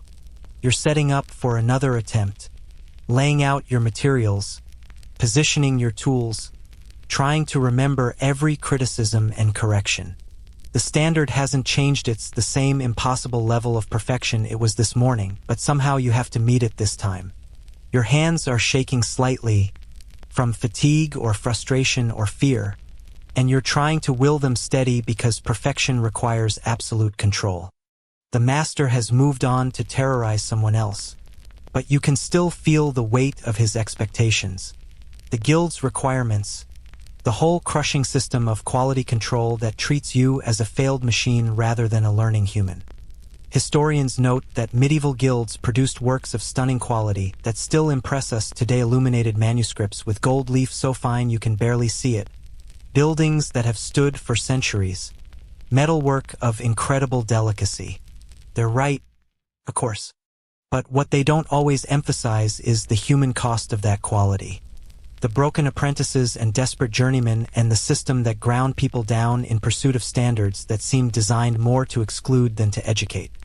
You're living that cost right now, in your bleeding fingers and strained eyes, and the knowledge that no matter how hard you try, the master will find 17 flaws where you saw none. You're starting over now, needle in hand, fabric stretched before you, trying once again to achieve that perfect stitch. The standard looms over you like a physical presence, impossible and inescapable. And somewhere in the back of your mind, a voice is asking how anyone survives 7 years of this constant judgment, this relentless criticism, this endless pursuit of perfection that always remains just out of reach. The answer, you suspect, is that many don't survive, at least not intact. But the guild doesn't care about that. It cares about quality, about reputation, about maintaining standards that separate the worthy from the unworthy. And right now, you're definitely in the unworthy column, starting over again, hoping that this time, somehow, your best will finally be good enough. Your stomach is making sounds that could wake the dead, and you're pretty sure you can actually feel your organs digesting themselves. It's been 8 hours since you woke up, 6 hours since that pathetic excuse for breakfast, if you can even call a crust of stale bread breakfast, and the master has just announced that lunch will be shortly. In a medieval workshop, shortly is a concept more flexible than warm lead, and could mean anything from 10 minutes to 3 hours depending on the master's mood, the status of current work, and apparently the phase of the moon. You're fantasizing about food with an intensity that's borderline erotic, imagining roasted meat and fresh bread and maybe even some cheese, but the reality of what's coming is going to make those fantasies look absolutely ridiculous. The midday meal is technically mandated by your apprenticeship contract. The master is required to provide you with food, along with shelter and training. What the contract doesn't specify, and this is where medieval legal language gets delightfully vague, is the quality or quantity of that food. Adequate sustenance could mean anything from a feast to whatever scraps the master's pigs rejected. In practice, it usually means the latter, because feeding apprentices costs money, and money spent on apprentice food is money not spent on materials, tools, or the master's own considerably more lavish lifestyle. The lunch bell finally rings, and there's a controlled stampede toward the back of the workshop where meals are served. Not a real stampede. V learned quickly that running in the workshop gets you beaten, but a kind of purposeful shuffle where everyone's trying to be first without appearing to try. Position matters because the food is served first come, first served, and the amount available is definitely finite. The master and his family eat upstairs, in the actual dining room, with actual dishes. The journeymen get the next tier of service, and you apprentices get whatever's left, dished out in the workshop because apparently you're not civilized enough to eat with humans. You've managed to get a spot somewhere in the middle of the apprentice queue, which is better than last.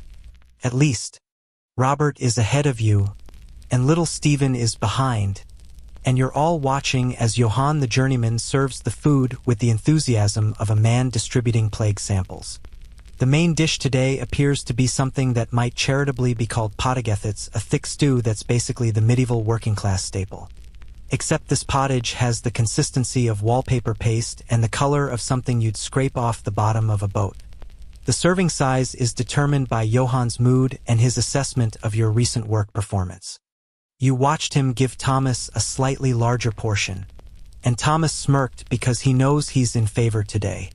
Your portion, when it comes, is smaller, not dramatically so, but noticeably less than what the senior apprentices received. This is intentional. The meal isn't just about nutrition. It's another tool for control, another way to reward compliance and punish anything the master or journeyman interpret as inadequacy.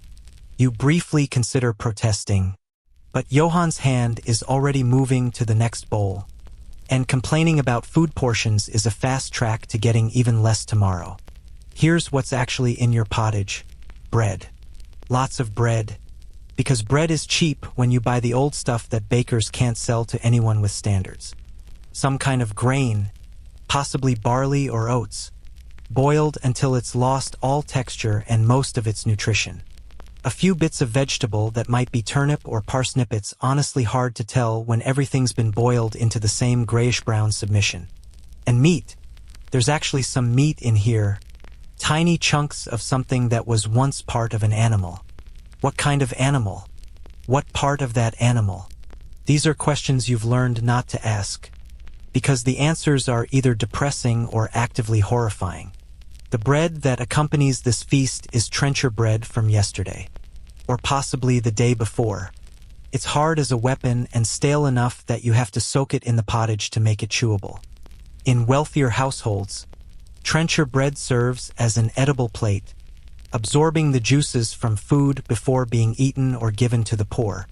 In this workshop, it's just more bulk to fill your stomach, and you'll eat every crumb because there's nothing else coming until dinner, and dinner is 8 hours away, and you need every calorie you can get to survive the afternoon shift. You're eating standing up because there aren't enough stools for all the apprentices, and the ones that exist go to the seniors by unspoken but absolutely enforced hierarchy. Your bowl is wooden, worn smooth by years of use and never quite clean no matter how much it's scrubbed. The spoon is also wooden, with a crack down the handle that pinches your finger if you hold it wrong. The master has pewter dishes. The journeymen have decent wooden ware. You have this, and you're grateful for it because some apprentices in some workshops eat with their hands from a communal bowl. Historians still argue whether the medieval diet was actually nutritionally adequate or if working-class people were in a constant state of borderline malnutrition. The evidence is mixed. Some skeletal remains show signs of adequate nutrition, suggesting that when food was available, it was reasonably nutritious. Other remains show stunted growth, vitamin deficiencies, and other markers of chronic undernourishment. From where you're standing, choking down this pottage while your stomach cramps with hunger, you're pretty sure you're heading toward the malnutrition camp. The lunch break itself is theoretically 30 minutes, but that's from the moment the bell rings until you're expected back at your bench. Takes 5 minutes to get served. 10 to eat. If you're not wolfing it down so fast you risk choking. That leaves 15 minutes, and you desperately need to use some of that time for the privy, because the workshop doesn't stop for bathroom breaks, and if you don't go now, you're holding it until dinner. The privy is out back, a wooden structure over a pit, and it's exactly as pleasant as that description suggests. There's a line, naturally, because everyone has the same idea. While you're waiting for the privy, you're trying to calculate whether you have time to sit down for even a moment. Your feet are aching from standing all morning, your back is screaming from hunching over your work, and your body is begging for rest. But sitting means waiting, and waiting means you'll be late getting back to your bench, and being late means punishment. Some apprentices have developed the ability to sleep standing up during these brief breaks, propped against a wall with their eyes closed for precious seconds of rest. You haven't mastered this skill yet, so you're just standing there, exhausted and too tired to even properly enjoy not working. Here's a fun detail about medieval workshop meals that really captures the social dynamics. The master's family can smell what you're eating, and you can smell what they're eating, and the difference is profound. Upstairs, there's fresh bread, roasted meat, maybe even a pie. The smell drifts down through the floorboards, a reminder of the life you're not living, the food you're not eating, the status you don't have. It's psychological warfare, Probably unintentional, but effective nonetheless. You're eating slop while breathing the aroma of actual food, and it makes your meal taste even worse by comparison. The water that came with your meal is from the workshop well, and it tastes like metal and regret. Ale would be better safer, actually, because the brewing process kills some of the bacteria that make water dangerous. But ale costs money, and apprentices get water unless there's some special occasion or the master is feeling unusually generous. You drink it anyway, because you're desperately thirsty from the morning's work and the dry, dusty air of the workshop. The water sits heavy in your stomach, mixing with the pottage to create a sensation that's more full than satisfied. Thomas is eating near you, and he's managed to scrounge an extra piece of bread from somewhere.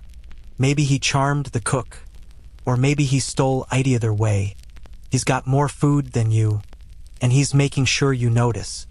He tears off a piece with exaggerated satisfaction, chewing slowly while maintaining eye contact.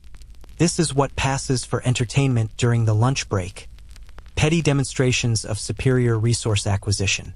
You hate him, but you also make a mental note to figure out his bread acquisition strategy, because you're hungry enough that pride is becoming negotiable. The privy line is moving slowly because someone ahead of you is having digestive issues. The sounds emerging from that wooden box are somewhere between tragic and apocalyptic.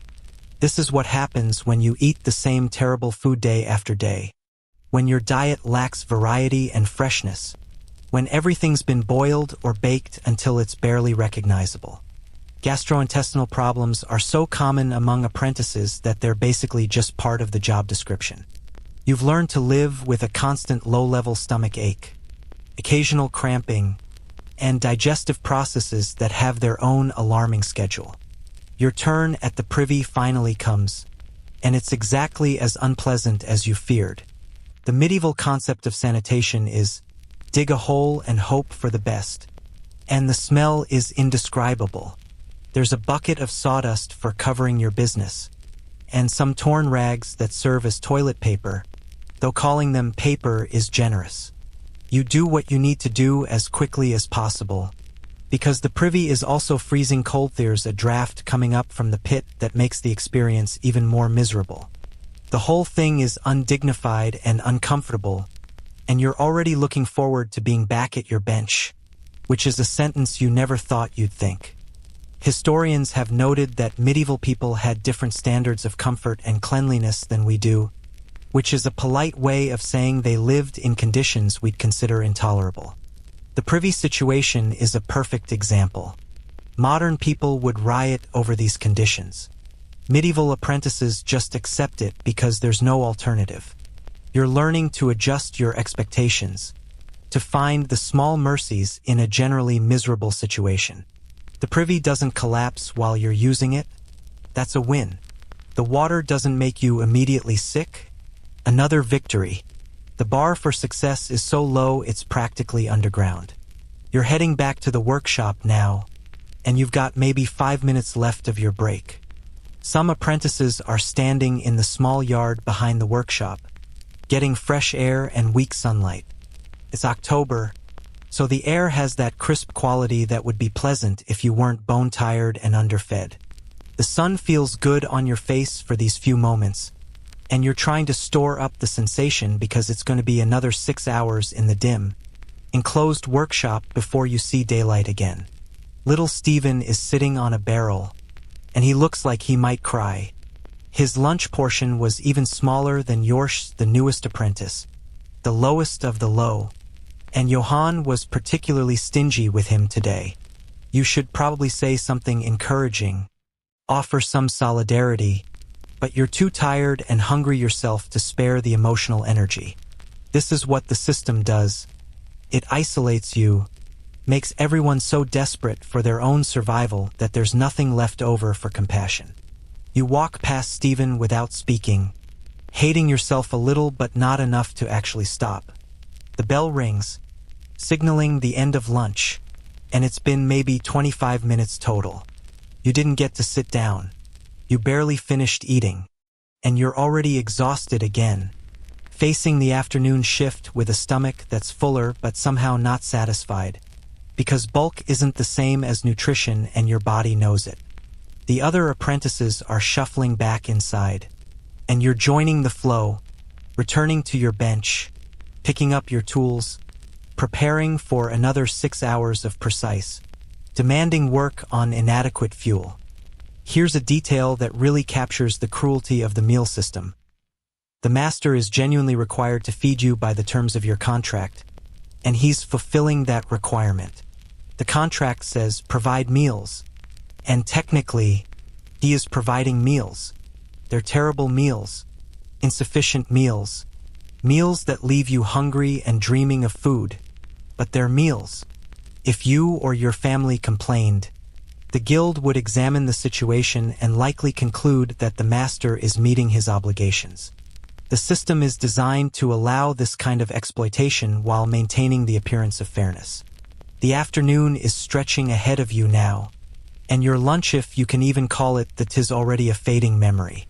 Your stomach is going to start complaining again in about 2 hours, and you're going to ignore it because there's no other choice. Some apprentices, you've heard, manage to smuggle extra food into the workshop, stealing from the master's kitchen or buying cheap scraps from street vendors when they're sent on errands. You haven't figured out how to work this system yet, so you're stuck with official rations and the constant gnawing awareness that you're not getting enough. The master is back at his station, looking well-fed and content. His lunch was clearly more substantial than yours, and it shows in his energy level, his mood, his general demeanor. This is another subtle form of control. Keep the apprentices slightly hungry, slightly weakened, slightly less able to question or resist. A well-fed apprentice might have the energy to think about the unfairness of the system. A hungry apprentice just thinks about getting through the day and maybe, possibly, getting a slightly larger portion tomorrow if they do good work today. You're at your bench now, tools in hand, trying to focus on the work despite the hollow feeling in your gut. The pottage is sitting heavy in your stomach, all carbohydrates and bulk with minimal actual nutrition, giving you that sluggish, overfull sensation without genuine satisfaction. This is what lunch is in a medieval guild workshop. A brief interruption in the workday, just enough sustenance to keep you functional, served with a side of hierarchy and humiliation. The master eats well, the journeymen eat adequately, and you eat whatever's left, standing up in the space of 20 minutes before getting back to work. Welcome to the medieval lunch break, where the food is terrible, the portions are small, and the whole experience serves mainly to remind you of your place in the social order. Still think you'd survive this? We're only halfway through the day, and your stomach's already plotting revenge for that pottage. The afternoon shift is coming, and trust me, working on a diet of stale bread and mystery meat is going to make those precise craft techniques even more challenging. But first, we need to talk about what happens when you accidentally reveal a trade secret, because that lunch break, that's going to look like a feast compared to the punishment for betraying the guild's sacred knowledge. You're standing in the workshop, hands covered in the particular substance that defines your trade dye, or metal dust, or wood shavings, and Thomas is leaning in close, whispering a question about technique. He wants to know the exact ratio of ingredients the master uses for that special finish, the one that makes the workshop's products distinctive and commands higher prices. It's a simple question, an innocent question, and you know the answer because you've watched the master prepare it 100 times. Your mouth is opening to respond when Johann the journeyman appears from nowhere, grabs you by the collar, and slams you against the workbench hard enough to rattle your teeth. We don't talk about that. He hisses, and you realize with cold horror that you were about to commit the cardinal sin of guild life, revealing a trade secret. The medieval guild system ran on secrets. Not the exciting kind of secrets involving hidden treasure or mysterious rituals, though there was some of that too, but the boring, practical kind of secrets about how to actually make things. Every guild, Every workshop, every master craftsman had proprietary techniques, special recipes, particular methods that gave them an edge over their competition. These secrets were guarded with a paranoia that would make modern tech companies look relaxed. Reveal one to an outsider, and you weren't just betraying your master. You were attacking the economic foundation of the entire guild system. The secrets themselves ranged from genuinely innovative to absolutely ridiculous. A dyer might have a special mordant recipitats, the chemical that helps dye bond to fabric that produced more vibrant colors or better color fastness. A goldsmith might know a particular alloy ratio that made gold easier to work without sacrificing appearance. A mason might have a mortar formula that set faster or stronger than competitors' versions. But there were also secrets that were basically just standard practice dressed up in mystery, kept secret not because they were actually valuable but because secrecy itself was valuable.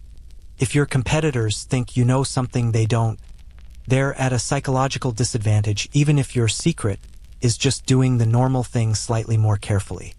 You're trembling now, because Johann's grip hasn't loosened and his face is inches from yours, and you're understanding that you've stepped on the third rail of workshop politics. Thomas has melted away, off course he has, and you're alone with a journeyman who's deciding whether this was innocent ignorance or deliberate betrayal. The distinction matters because the punishments are different. Ignorance gets you beaten and educated. Betrayal gets you expelled from the apprenticeship, blacklisted from the guild, and potentially beaten anyway just to make the point clear. Here's how guild secrets were supposed to work. Apprentices learned them gradually, under controlled circumstances, after taking oaths of secrecy. You weren't just casually taught these things during regular work. There were ceremonies, sworn promises, sometimes actual rituals that made the secrecy feel sacred and binding. Some guilds made apprentices swear on the Bible or on relics of saints. Others had their own oath systems, with graduated levels of secrets corresponding to graduated levels of trust.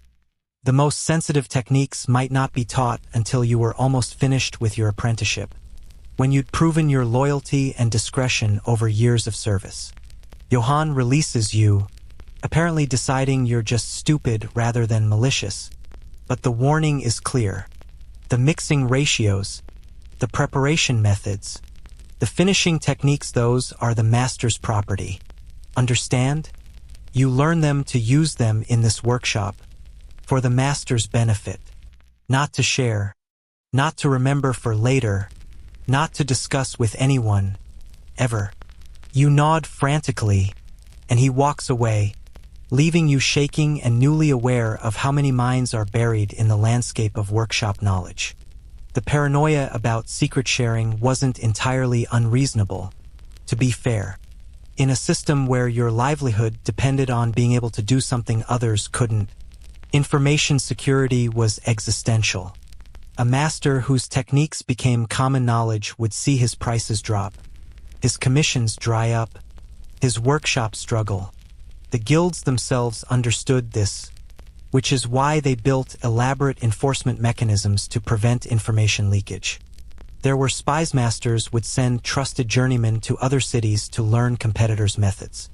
There were informants' apprentices who reported on their masters to guild officials, or vice versa. The whole system ran on mutual surveillance and enforced silence. Different trades had different levels of secrecy obsession. Glassmakers were notoriously paranoid, to the point where Venice's glass industry on Murano was essentially a prison. Master glassmakers weren't allowed to leave the island for fear they'd take their techniques elsewhere. Dyers were similarly protective of their color formulas, especially for rare and expensive colors like Tyrian purple or deep blues. Metallurgists guarded alloy recipes and tempering methods. Even relatively simple trades had their secrets, particular tricks of the trade that supposedly set them apart from competitors. You're back at your work now, but you're hyper-aware of what you're seeing and learning. That technique the master just demonstrated? Secret. The way he mixed those ingredients? Secret. The particular angle he held that tool? Probably secret, or at least treated as such. You're drowning in information that you're simultaneously required to learn and forbidden to share, and the contradiction is making your head hurt. How are you supposed to become competent without understanding these things? But how are you supposed to understand them without discussing them, asking questions, comparing notes with other apprentices? The answer, you're discovering, is that you learn through observation and careful, approved questioning. You can ask the master directly, in the right circumstances, using the right deferential tone. You cannot discuss it with fellow apprentices, because they're future competitors. You definitely cannot mention it outside the workshop, because outsiders are enemies by definition. The knowledge has to stay trapped in your head, used only for the master's benefit, locked away until such time as you're a master yourself and can finally, legally, use it for your own profit. Here's a quirky detail about guild secrecy that sounds made up but isn't. Some guilds used coded language or symbolic systems to record techniques without making them comprehensible to outsiders. A recipe might be written in terms of alchemical symbols, or with deliberate errors that only insiders knew to correct, or with key steps simply left out. Historians still argue whether these coded texts were practical security measures or just theatrical mystification designed to make the trade seem more special and valuable than it actually was. Either way, it meant that even written records of techniques were often useless without insider knowledge to decode them. Thomas is back at his bench, working like nothing happened, but you know what he was doing. He was testing you, seeing if you'd spill secrets, possibly even setting you up to get caught. In the competitive hierarchy of the workshop, knowledge is power, but so is demonstrating loyalty to the system. If Thomas could show the master or journeyman that you're a security risk, it would elevate his own standing while destroying yours. The whole interaction was a trap, and you almost walked right into it. The trade secrets go beyond just techniques. There are also business secrets which clients pay promptly, which material suppliers offer the best deals, which guild officials can be bribed and how much they expect.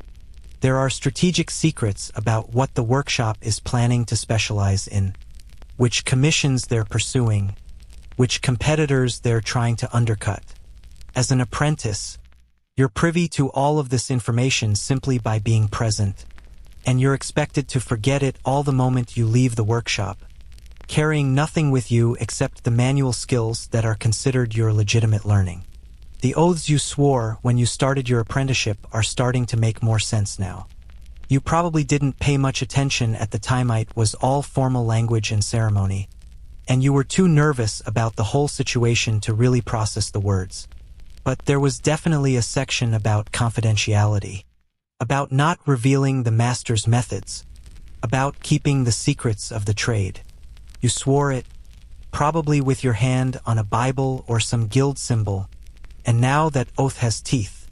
Violate it, and you're not just breaking a promise, you're violating a sacred trust, at least in the eyes of the guild. Historians have found evidence of guild members being prosecuted for secret sharing, and the punishments were harsh. Fines that could bankrupt a family, expulsion from the guild, which meant losing your livelihood, sometimes even imprisonment or physical punishment. In extreme cases, particularly in trades with valuable secrets like glassmaking or weaponsmithing, there are records of people being killed for revealing techniques to outsiders or foreign powers.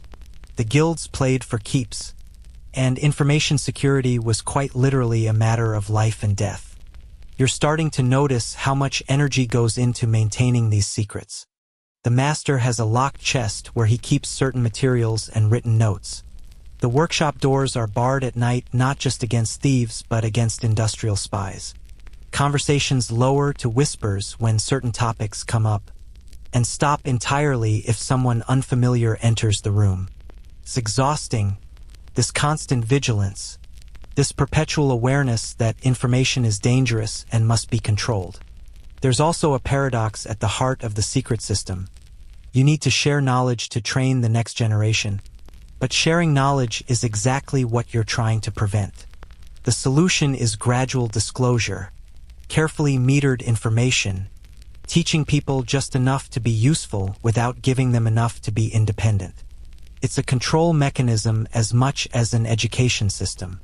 You learn what the master wants you to learn, when he wants you to learn it, and always with the understanding that this knowledge comes with strings attached.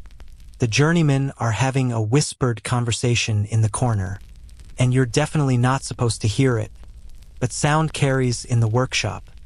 They're discussing a new technique one of them learned while working in another city, debating whether to share it with the master or keep it to themselves as leverage for better treatment. Even within the workshop, information is currency, traded and hoarded and deployed strategically. There's no such thing as freely shared knowledge. Everything has a price. Everything creates an obligation or a debt. Some of the secrets you're beginning to suspect are actually less impressive than their secretive treatment suggests. The master's special finishing technique that's guarded so jealously? It might just be applying an extra coat of whatever substance you're using, or letting something dry slightly longer than normal. But it's been enshrined as a secret for so long that revealing it would be devastating to the workshop's reputation, even if the technique itself isn't particularly revolutionary. The secret has value because it's secret, independent of its actual utility. Here's something they definitely don't tell you before you start. The secrets often conflict between masters, meaning there's no one correct secret technique, just different approaches that different workshops have mystified. The modern recipe that's a sacred secret in this workshop might be completely different from the sacred secret modern recipe in the workshop across town, and both masters will insist theirs is the only right way. This suggests that the secrecy is at least partly theater, a way to differentiate yourself in a crowded market rather than a genuine competitive advantage. You're learning to perform secrecy even when there's nothing particularly secret happening. When you mix materials, you do it in a way that blocks others' view, even if it's just a standard mixture. When you use a technique, you position yourself so outsiders can't see the exact method, even if that method is perfectly ordinary. The performance of having secrets is almost as important as the secrets themselves, because it maintains the mystique that justifies the guild's monopoly and the master's prices.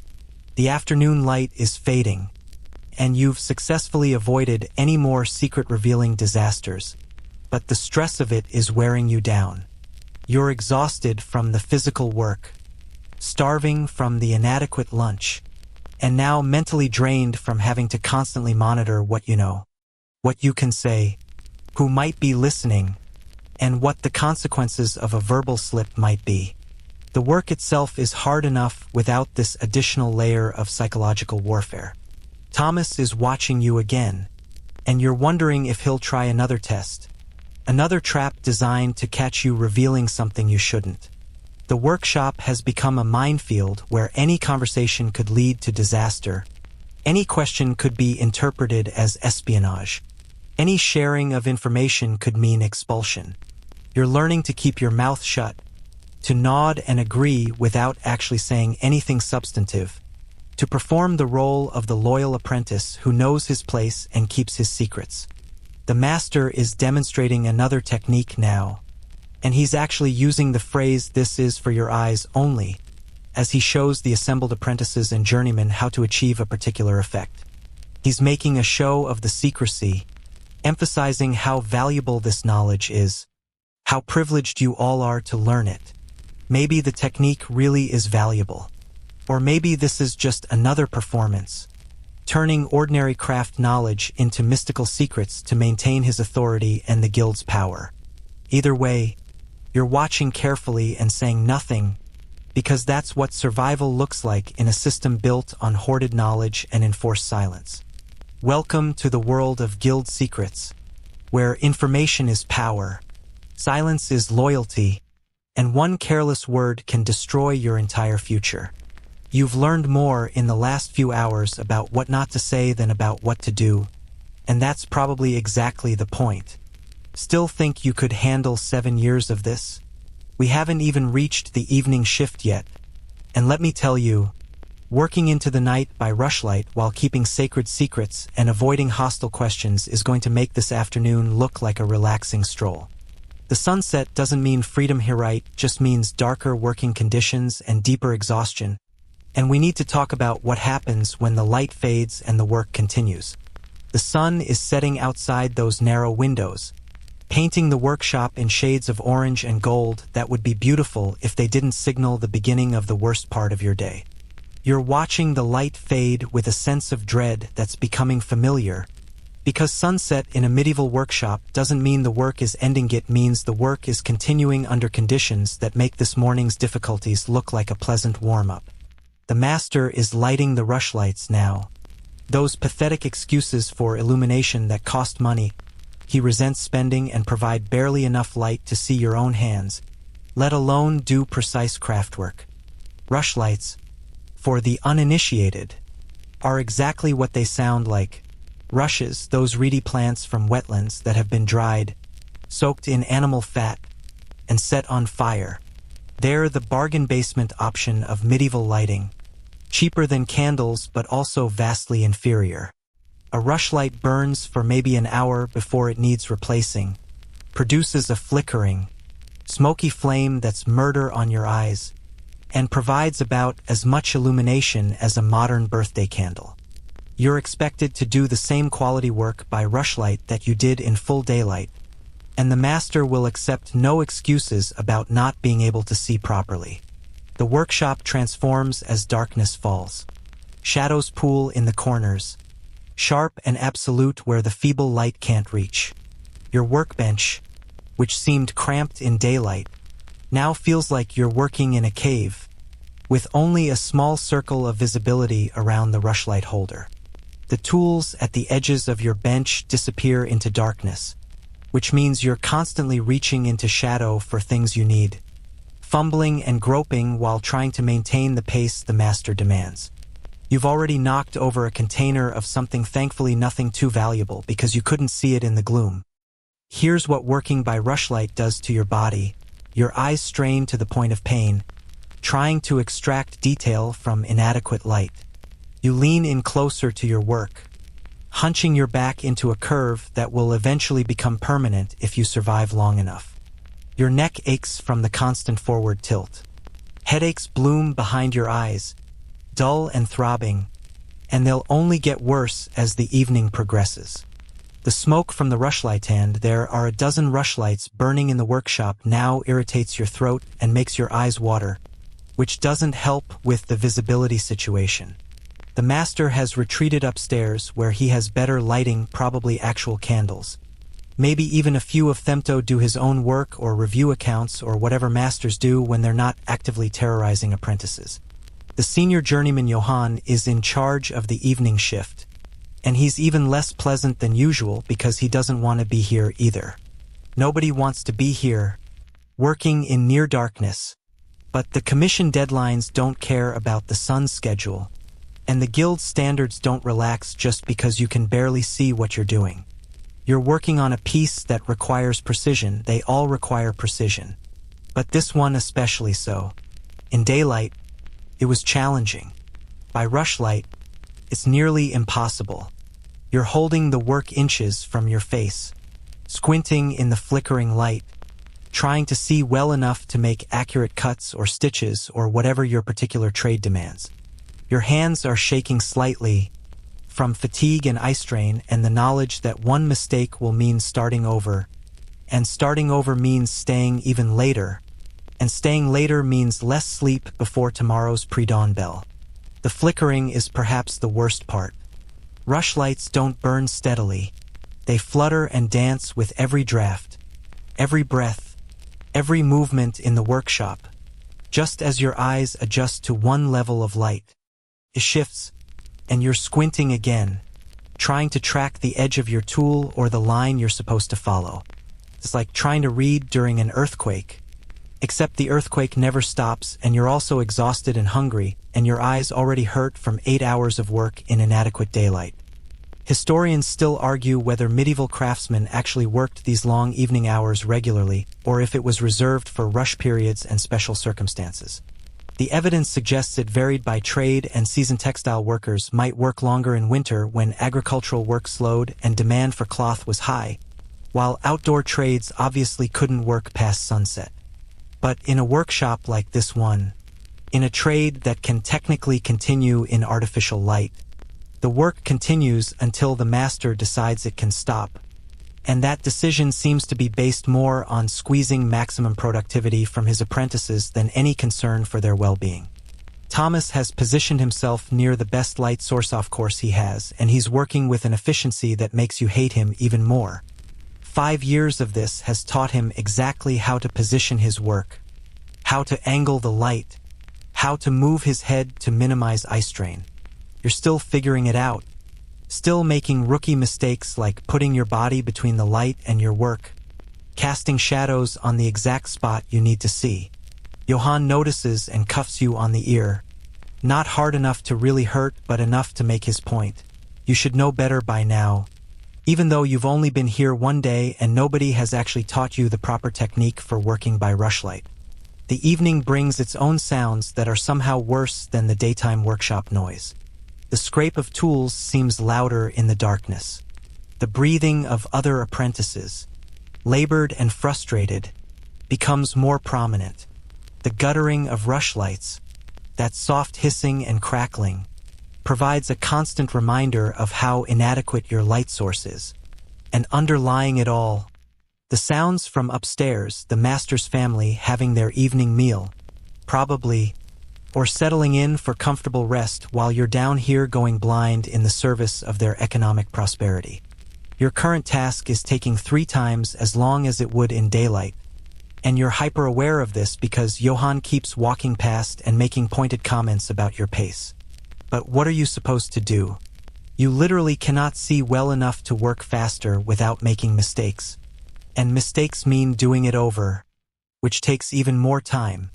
It's a trap with no escape. Work slowly and carefully and get criticized for low productivity, or work faster and make errors and get punished for poor quality. You're trying to find some middle path, some acceptable balance. But it's like navigating by starlight when you need a searchlight. Here's a detail that really captures the cruelty of evening work. The rushlights themselves are counted and rationed. The master knows exactly how many are being used, and excessive use comes out of the workshop's profit, which means it ultimately comes out of everyone's wages or food budget or general quality of life. So you're not just working in inadequate light, you're working in inadequate light while being made to feel guilty about even that small amount of illumination. Some apprentices have learned to work partly by touch, developing a sensitivity in their fingers that lets them confirm what their eyes can't quite see. You haven't developed this skill yet, so you're still dependent on vision that's rapidly failing you. The smoke is getting worse as the evening progresses. A dozen rushlights in an enclosed space with poor ventilation creates a haze that adds another layer of difficulty to seeing your work. Your throat is raw, your eyes are streaming, and you're coughing with a regularity that's probably disrupting your work rhythm, but you can't help it. Nobody else seems bothered. TV adapted, built up a tolerance, learned to breathe shallow and avoid the worst of the smoke. You're still at the stage where your body is actively protesting the conditions, and you're trying to ignore its very reasonable objections. The work continues, piece after piece, hour after hour. Your back is screaming from the hunched position you've been holding for what feels like forever. Your fingers are clumsy from fatigue, making you even more prone to mistakes. Your mind is starting to wander, exhaustion breaking down your concentration, and you have to keep yanking your attention back to the task because a moment of inattention in this trade, with these tools, in this light, could mean serious injury. You're literally fighting to stay focused enough to not hurt yourself while completing work that requires absolute precision. Thomas has finished his piece and is starting another, moving with the steady rhythm of someone who's paced themselves for a long shift. You're not there yet. You're still burning energy you don't have, still fighting the conditions instead of accepting and adapting to them. This is another lesson the workshop teaches: acceptance. Accept the pain. Accept the fatigue. Accept the impossible demands, and just keep working. Resistance only makes it harder. The system will break you one way or another. You might as well break in a way that lets you continue functioning. The master appears briefly, descending the stairs to check on progress. He moves through the workshop, examining work, grunting approval or disapproval, and his presence makes everyone work just a little harder, sit just a little straighter, despite the exhaustion. He pauses at your bench, picks up your work, holds it close to a rushlight, and you're holding your breath because you genuinely can't tell if what you've done is acceptable or not. The light is too poor for you to properly judge your own work, so you're at the mercy of his experienced eyes and arbitrary standards. He sets it down without comment, which you're learning to interpret as grudging acceptance. Not good, but not disastrous. Adequate. You'll take it, because adequate means you get to keep working on this piece rather than starting over.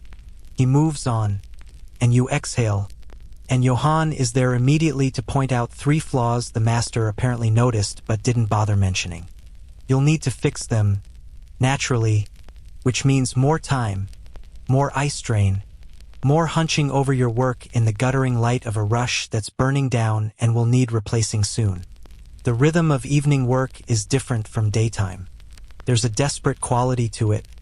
Everyone racing against exhaustion and failing light, trying to finish pieces before they're too tired to work safely or see clearly. The journeymen are slightly more helpful now, not kind. Exactly, but more likely to offer a quick tip or correct your positioning, because they need the work finished and your incompetence slows everyone down. It's purely transactional assistance. Help given not for your benefit but for the workshop's productivity. But you'll take what you can get. Your rushlight is burning low, and you need to replace it, which means stopping work, going to the supply, getting a new rush, lighting it from the old one, securing it in the holder, and getting back to work. It's a 2-minute process that feels like a luxury break, a chance to stand straight and move and give your eyes a moment of different focus.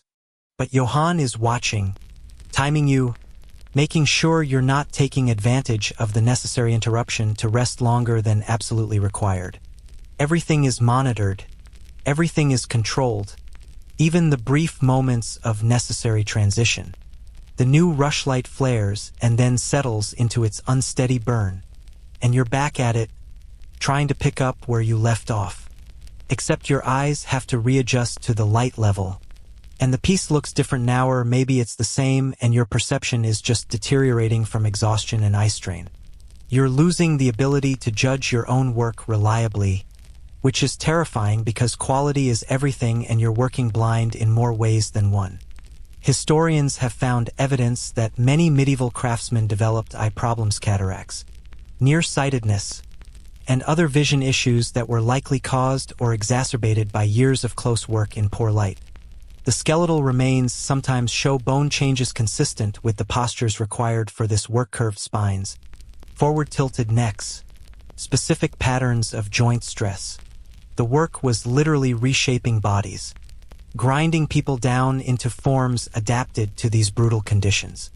You're at the start of this process, your body still fighting the postures and demands, but eventually, if you survive, you'll adapt, and that adaptation will be visible in your very bones. The evening is stretching on, and you've lost track of time. Is it 8 o'clock? 9? Later?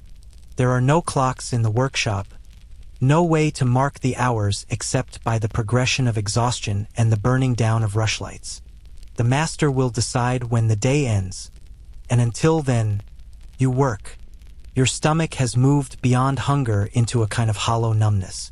Your body has moved beyond tiredness into a state where it's just operating on autopilot, hands moving through familiar motions while your mind drifts in and out of focus.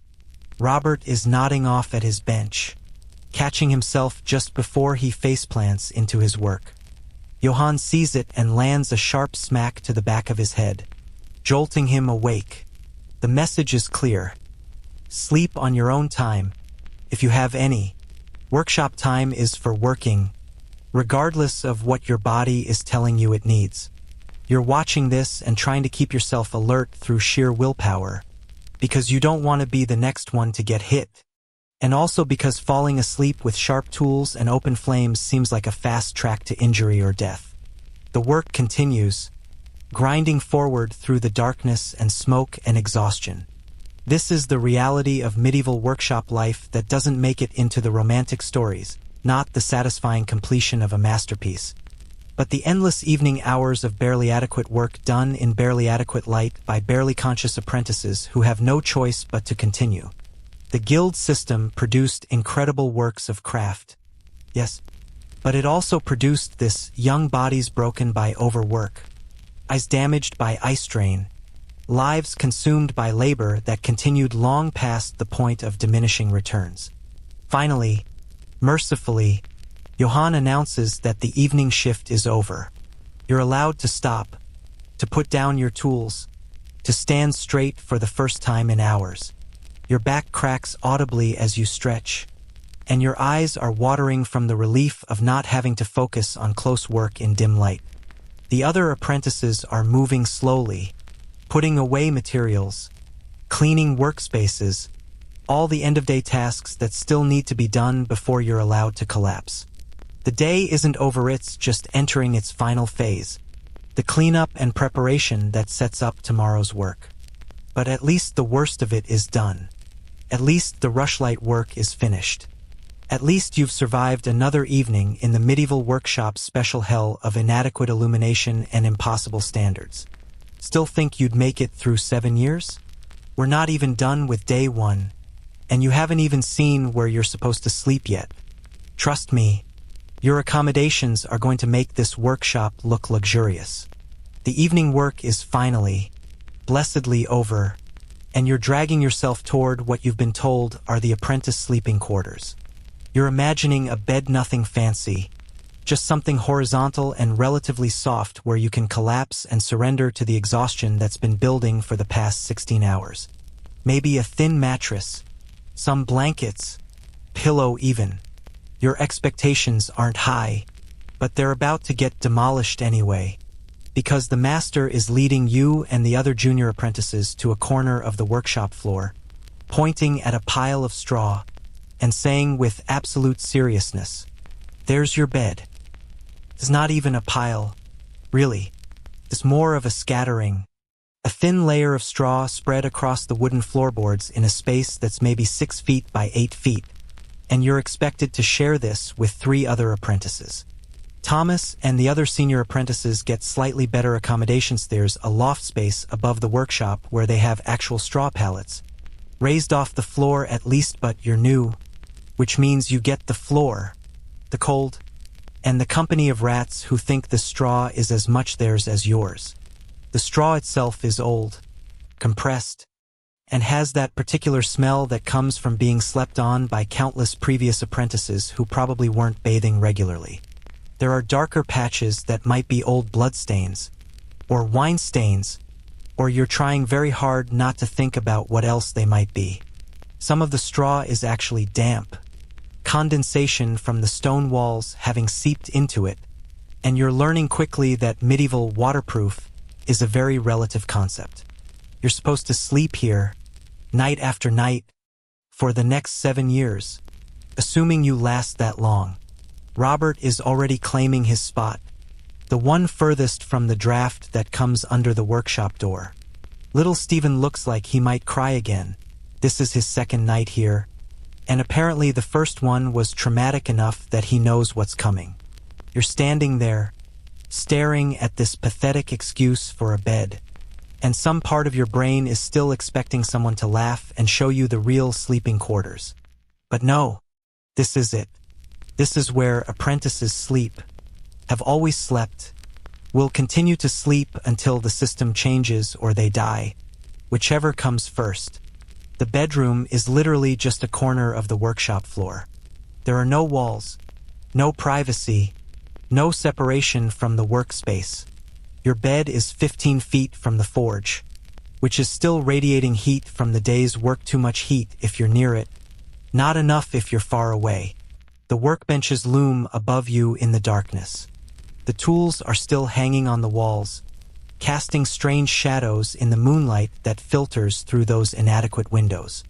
You're going to sleep surrounded by the instruments of your daily torture, and somehow this feels metaphorically appropriate.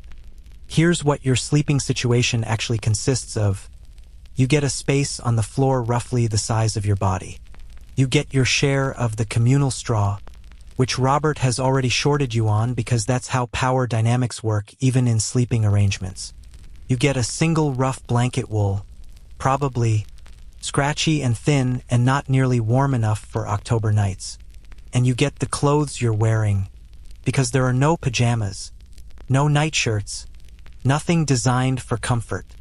You sleep in your work clothes, which are already filthy from the day's labor, and you'll wake up and work in them again tomorrow.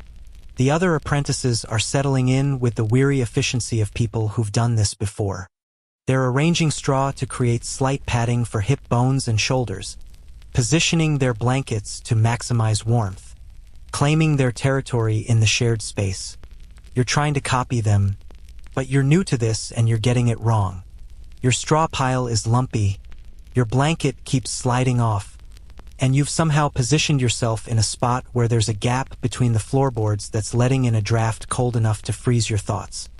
Historians still argue whether medieval apprentices actually lived in conditions this poor or if the worst situations have been overemphasized in the historical record. The evidence is mixed. Some apprenticeship contracts specify that the master must provide adequate bedding, but adequate is doing a lot of work in that phrase.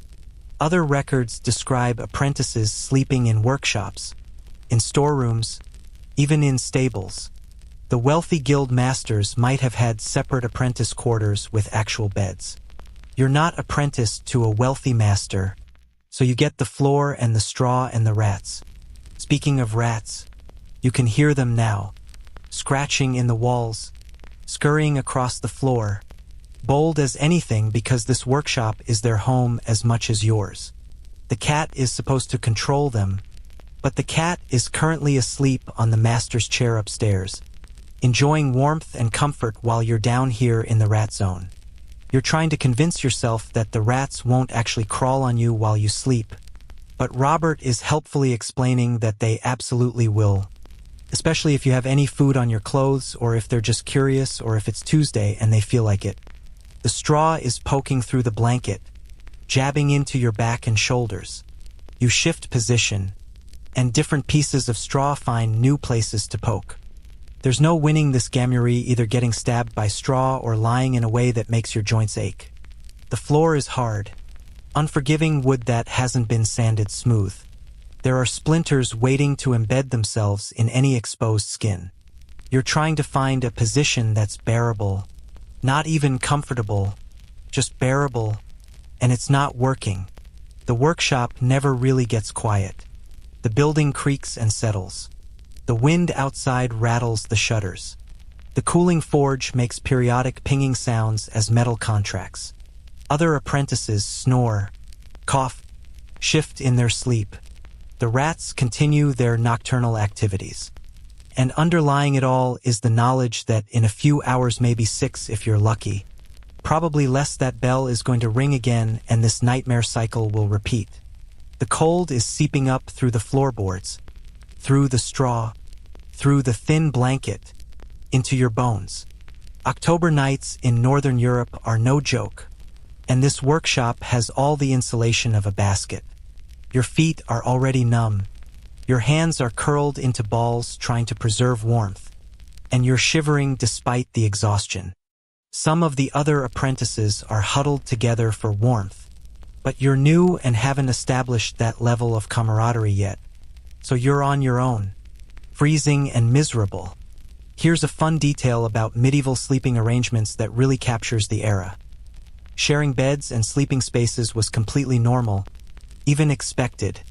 Privacy wasn't a concept that extended to working-class people. You'd share a bed with family members, fellow workers, even strangers at inns. The idea of everyone having their own sleeping space was a luxury reserved for the wealthy. So this situation for apprentices sharing a patch of floor would have seemed perfectly reasonable to medieval people. Even if it seems horrifying to you, you're discovering that sleep itself is going to be a challenge. You're exhausted beyond measure. Your body is screaming for rest, but the conditions are so uncomfortable that actually falling asleep seems impossible. Your mind is racing, reviewing the day's disasters and dreading tomorrow's repetition. Your body aches in places you didn't know could ache. Every time you start to drift off, something jolts you, awakea, rat running across the floor, a cramp in your leg, Robert's elbow in your ribs because you've drifted into his territory. The air quality in this sleeping space is roughly what you'd expect from 4 teenage boys sleeping in an unventilated workshop after a day of physical labor. Nobody has bathed. Bathing is the occasional luxury, not a daily routine, and the smell is ripe. Add in the wool blankets, the old straw, the various workshop odors that permeate everything, and you're breathing an atmosphere that's more solid than gaseous. Your nose is already adapting, which is either a blessing or a sign that you're losing your sense of smell permanently. Little Stephen is crying quietly, trying to muffle the sound in his blanket. It's his second night, and he's realizing that yesterday wasn't an aberration. This is actually his life now. 7 years of this, if he survives. You want to say something comforting, but you're too exhausted and too new to this yourself to know what comfort even looks like in this situation.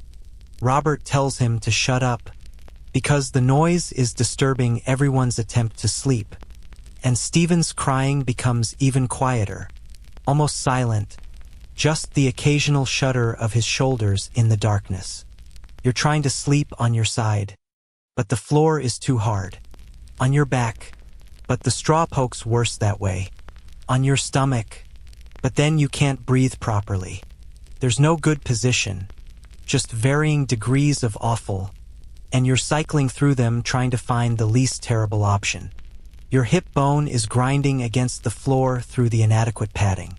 Your shoulder is going numb. Your neck is at an angle that's going to leave you stiff and sore tomorrow, more stiff and sore than you already are from the day's work. The workshop is actually colder than outside. The stone walls seem to actively generate cold, pulling heat from your body and radiating it into the void. Your breath is visible in the moonlight, little clouds that dissipate quickly in the frigid air. You're fully clothed under your blanket, even wearing your work boots because taking them off means your feet will freeze, and you're still cold. The senior apprentices in the loft probably have slightly more warmth from rising heat and better shelter, but that's a privilege you haven't earned yet. Here's something the apprenticeship contracts don't mention. Sleeping in the workshop means you're never really off duty. If there's a fire, you're the first line of response. If someone breaks in, you're the security system. If the master has a late-night emergency or inspiration, you're the labor pool he can draw on. Your sleeping space is also your workspace, which means psychologically you never leave the job. There's no separation between work life and personal life because there is no personal life, there's only the workshop and your role in it. You're finally starting to drift off, exhaustion overcoming discomfort, when a rat runs directly across your legs.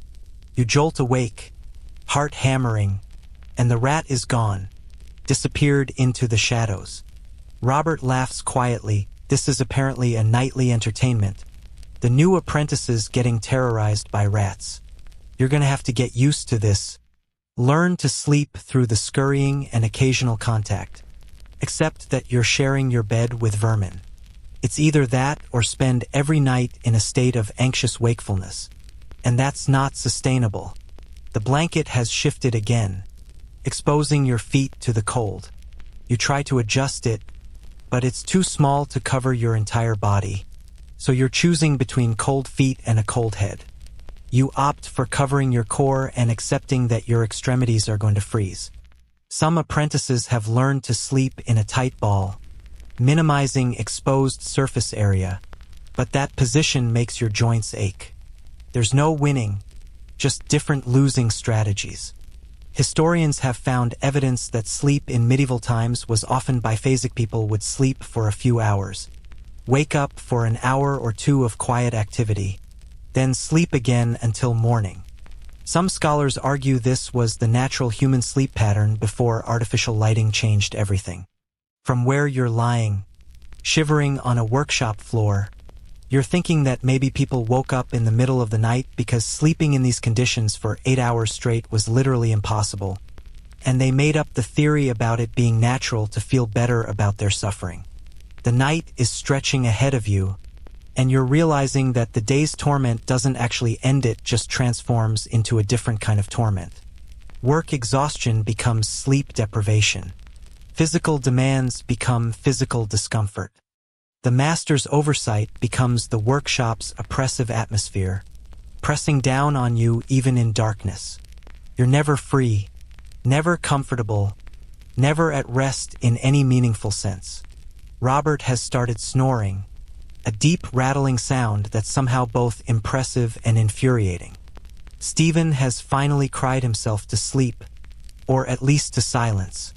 The fourth apprentice, whose name you haven't even learned yet, is perfectly still in a way that seems practices mastered the art of sleeping in terrible conditions, and you envy him that skill even as you resent having to develop it yourself. You're drifting again, and this time you make it further toward actual sleep before something interrupts. It's your own body, this tibia muscle cramp in your calf, sudden and vicious, the kind that makes you want to scream but you bite it back because waking everyone would just make your life worse tomorrow. You're massaging the cramp out in the darkness, gritting your teeth against the pain, and wondering how this is your life now. Yesterday morning you had a home, a bed, a life that didn't involve sleeping on straw with rats. Now you have this, and you're going to have this every night for 7 years, assuming you survive. The master's footsteps are audible above, pacing in his comfortable quarters. He's probably in a real bed, with real blankets, maybe even a feather mattress. His family is warm and comfortable, sleeping in conditions you can barely imagine anymore. And you're down here on the floor, shivering and aching and trying to steal a few hours of rest before the bell rings and the cycle starts again. The inequality is crushing. Made worse by the proximity, luxury is literally above your head, separated by floorboards and an unbridgeable social gulf. You're finally falling asleep for real, consciousness fading into something like rest. Your last thought before you drop off is a kind of desperate prayer that tomorrow will be better, easier, more bearable. But even in your exhausted state, you know that's a fantasy. Tomorrow will be exactly like today, the same brutal hours, the same impossible standards, the same grinding exhaustion. And the day after will be the same. And the one after that. 7 years of sameness. 7 years of suffering. 7 years of sleeping on workshop floors with rats and learning to call it normal. Welcome to your bedroom, apprentice. Sweet dreams, if the straw and the cold and the rats and the despair allow you any. Still think you could survive this? We've made it through 1 full day, and somehow you're still here. Still breathing, still technically alive. 1 day down, only 2, 5:54 to go. Let's talk about why these 7 years are going to feel like 20, and why the ones who make it through are either incredibly strong or incredibly broken, and sometimes both. You're 6 months into your apprenticeship now, and you're starting to understand something that the bright-eyed newcomer you used to be couldn't have comprehended. 7 years isn't just a measure of time in a medieval guild workshop. It's a transformation, a grinding down process, a slow-motion forge that either shapes you into something harder than you were or breaks you completely. Each day feels impossibly long, stretching from that brutal pre-dawn bell to the late-night collapse onto straw that's never quite comfortable. But somehow, paradoxically, the weeks blur together into an indistinguishable mass of repetition where you can't remember if that humiliating inspection was yesterday or last month. The arithmetic is brutal when you think about it, and you have plenty of time to think about it during the mindless repetitive tasks. 7 years is 555 days. At 16 hours of work per day, that's 880 hours of labor. That's assuming you get the full 8 hours of sleep, which you don't, and assuming no extra shifts during rush periods, which definitely happen. You're probably looking at closer to 45,000 hours of workshop time before you're allowed to call yourself a journeyman. 45,000 hours of inadequate light, dangerous tools, impossible standards, and food that barely qualifies as sustenance. Your body is already changing in ways you didn't expect.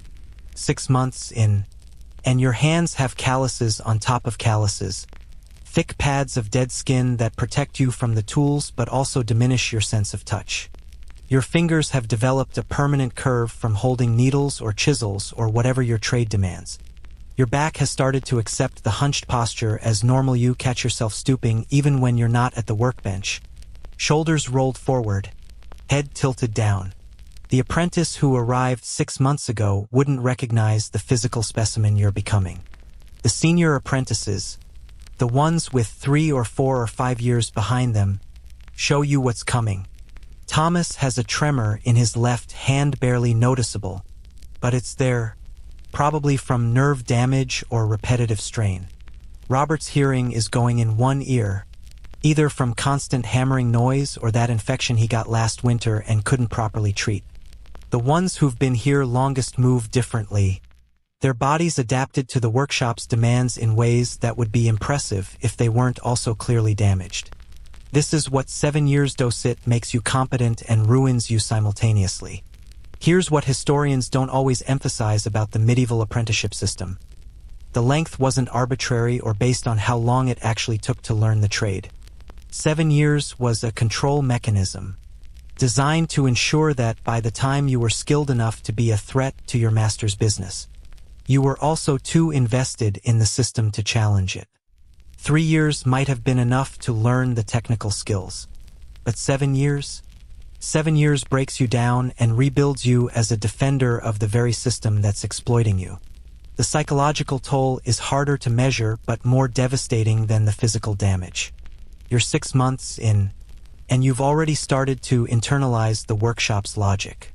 When you see a new apprentice make a mistake, your first thought isn't sympathy, it's irritation that their incompetence reflects poorly on all of you, or satisfaction that someone ranks even lower than you now. You're becoming part of the system, perpetuating the abuse because it's the only way to survive it. Some corner of your mind recognizes this transformation and is horrified by it, but that corner is getting quieter every day. The days have a sameness that's psychologically devastating. Wake to the bell. Stumble to the bench. Work until your first break. Choke down inadequate food. Work more. Brief terrible lunch. Afternoon shift that never ends. Evening work by rushlight. Collapse onto straw. Sleep interrupted by cold and rats and nightmares about making mistakes. Repeat. The lack of variation. The absence of anything to look forward to. The grinding predictability, it wears you down in ways that dramatic crisis never could. You could survive 1 terrible day, but 555 of them? That's another matter entirely. Time starts to behave strangely in the workshop. Hours stretch like warm metal, each minute of tedious work feeling eternal. But weeks vanish in a blur of identical days. You look up and realize it's been 3 months since something happened, except you could swear it was last week. Or was it yesterday? The lack of distinct memories. The way each day overwrites the previous one. It creates a temporal confusion that makes your sentence feel both endless and weirdly compressed. 7 years is forever and also somehow not enough time to become what they're demanding you become. The masters know exactly what they're doing with this timeline. By year 3, you're competent enough to be genuinely useful. You can produce acceptable work with minimal supervision. You understand the workshop's rhythms. You've internalized the standards. But you're also 3 years invested, which means walking away means losing that investment with nothing to show for it. By year 5, You're too close to the end to quit. Just 2 more years and you'll be a journeyman, which is so close you can taste it, even though 2 years is still 730 days of this hell. It's a psychological trap, and it works brilliantly. Historians still argue whether the 7-year term represented the actual time needed for skill acquisition or was simply inherited from older traditions, possibly with mystical or religious significance. 7 was a meaningful number in medieval numerology. 7 deadly sins, 7 virtues, 7 days of creation. Maybe the apprenticeship length had more to do with symbolism than pedagogy. Either way, you're living it, and whether it's based on learning theory or medieval number magic doesn't change the fact that you're trapped for what feels like multiple lifetimes. You're starting to see the long-term apprentices differently now. The ones in year 6 or 7 have a kind of desperate determination. They've come this far, suffered this much. They absolutely cannot fail now. But you can also see the toll it's taken. They're skilled, yes, but they're also exhausted in a way that sleep doesn't fix. There's a deadness in their eyes sometimes, a resignation that comes from having every spark of independence systematically crushed over years of subordination. They're going to make it to journeyman status, probably, but at what cost? Some don't make it at all. You've heard stories about apprentices who ran away, who broke under the pressure, who died from accidents or illness or occasionally from suicide. Nobody talks about these failures openly. Theory bad for business, bad for morale, bad for the guild's reputation. But you hear whispers. See the empty space at a workbench that used to hold someone who just couldn't anymore. The system consumes people, and the survivors aren't necessarily the most skilled or the most deserving. Theory, just the ones stubborn or lucky enough to endure. The skills you're developing are genuine, at least 6 months in, and you can see your own improvement. Your hands move with more certainty. Your eye for quality is developing. You understand the materials in a way that can't be taught, only learned through thousands of repetitions. If you make it through 7 years, you really will be a master craftsman in terms of pure technical ability. The question is whether you'll have any soul left by then, whether the person who emerges from this process will be anything like the person who entered it. Here's a detail that captures the cruel genius of the system. Just as you're getting competent, just as the work becomes slightly less impossible, they change your duties. Year 1 is basic tasks. Year 2, you're trusted with better materials. Year 3, more complex work. Each progression brings new challenges, new standards, new ways to fail.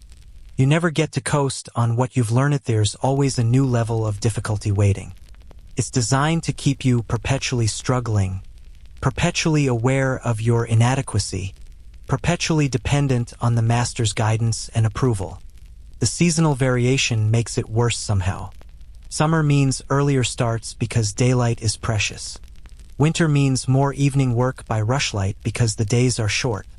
Spring and fall bring their own challenges: fluctuating temperatures, festival periods that disrupt the routine, busy seasons that mean longer hours. You're never comfortable, never settled, always adapting to new misery while maintaining the same impossible standards. 7 years of this means experiencing each season's particular torture 28 times. Your relationship with time itself has changed. You used to think in terms of days and weeks. Now you think in terms of tasks and bells.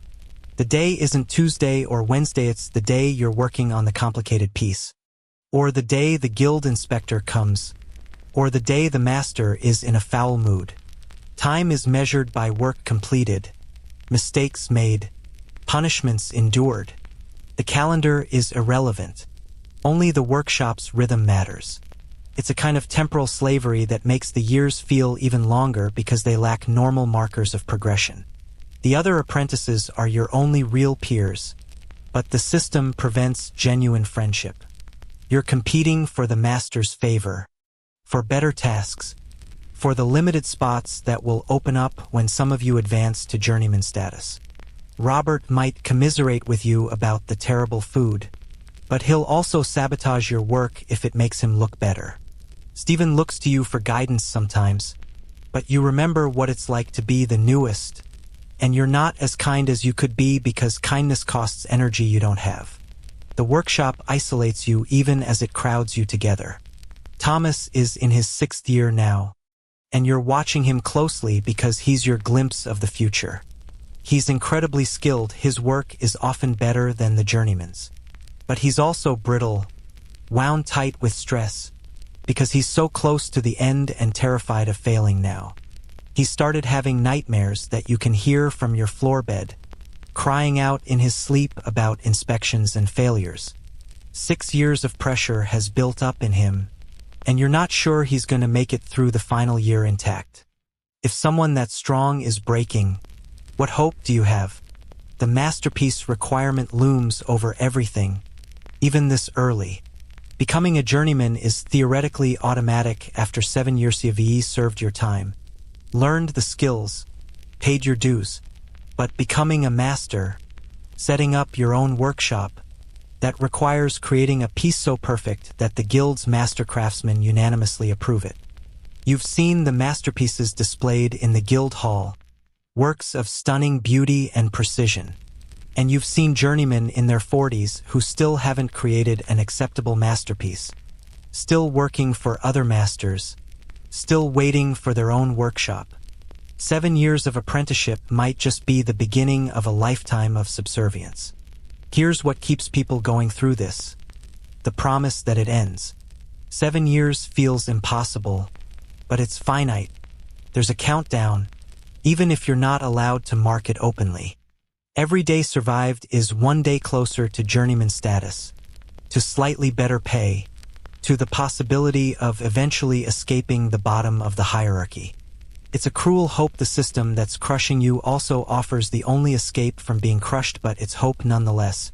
And in the workshop, you take what you can get. The guild system justified this brutal timeline with claims about quality and tradition.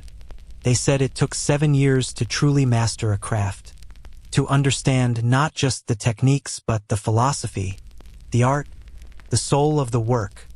Maybe that's even partly true. The best craftsmen do have an almost mystical understanding of their materials that comes only from years of intimate contact. But it's also true that 7 years of subordination creates workers who won't challenge the system, who've been taught that suffering is the price of skill, who'll perpetuate the same abuse on the next generation because that's just how it's done. You're learning to count your victories in the smallest increments. Made it through another day without serious injury? Victory. Completed a piece that didn't need to be redone? Victory. Got a slightly larger portion at lunch? Victory. The scope of your ambitions has shrunk to match your circumstances. You used to dream about mastery, about creating beautiful works, about making a name for yourself. Now you dream about enough sleep, adequate food, a day when your hands don't hurt. 7 years of this recalibrates what you think you deserve from life. The physical location of the workshop becomes your entire world.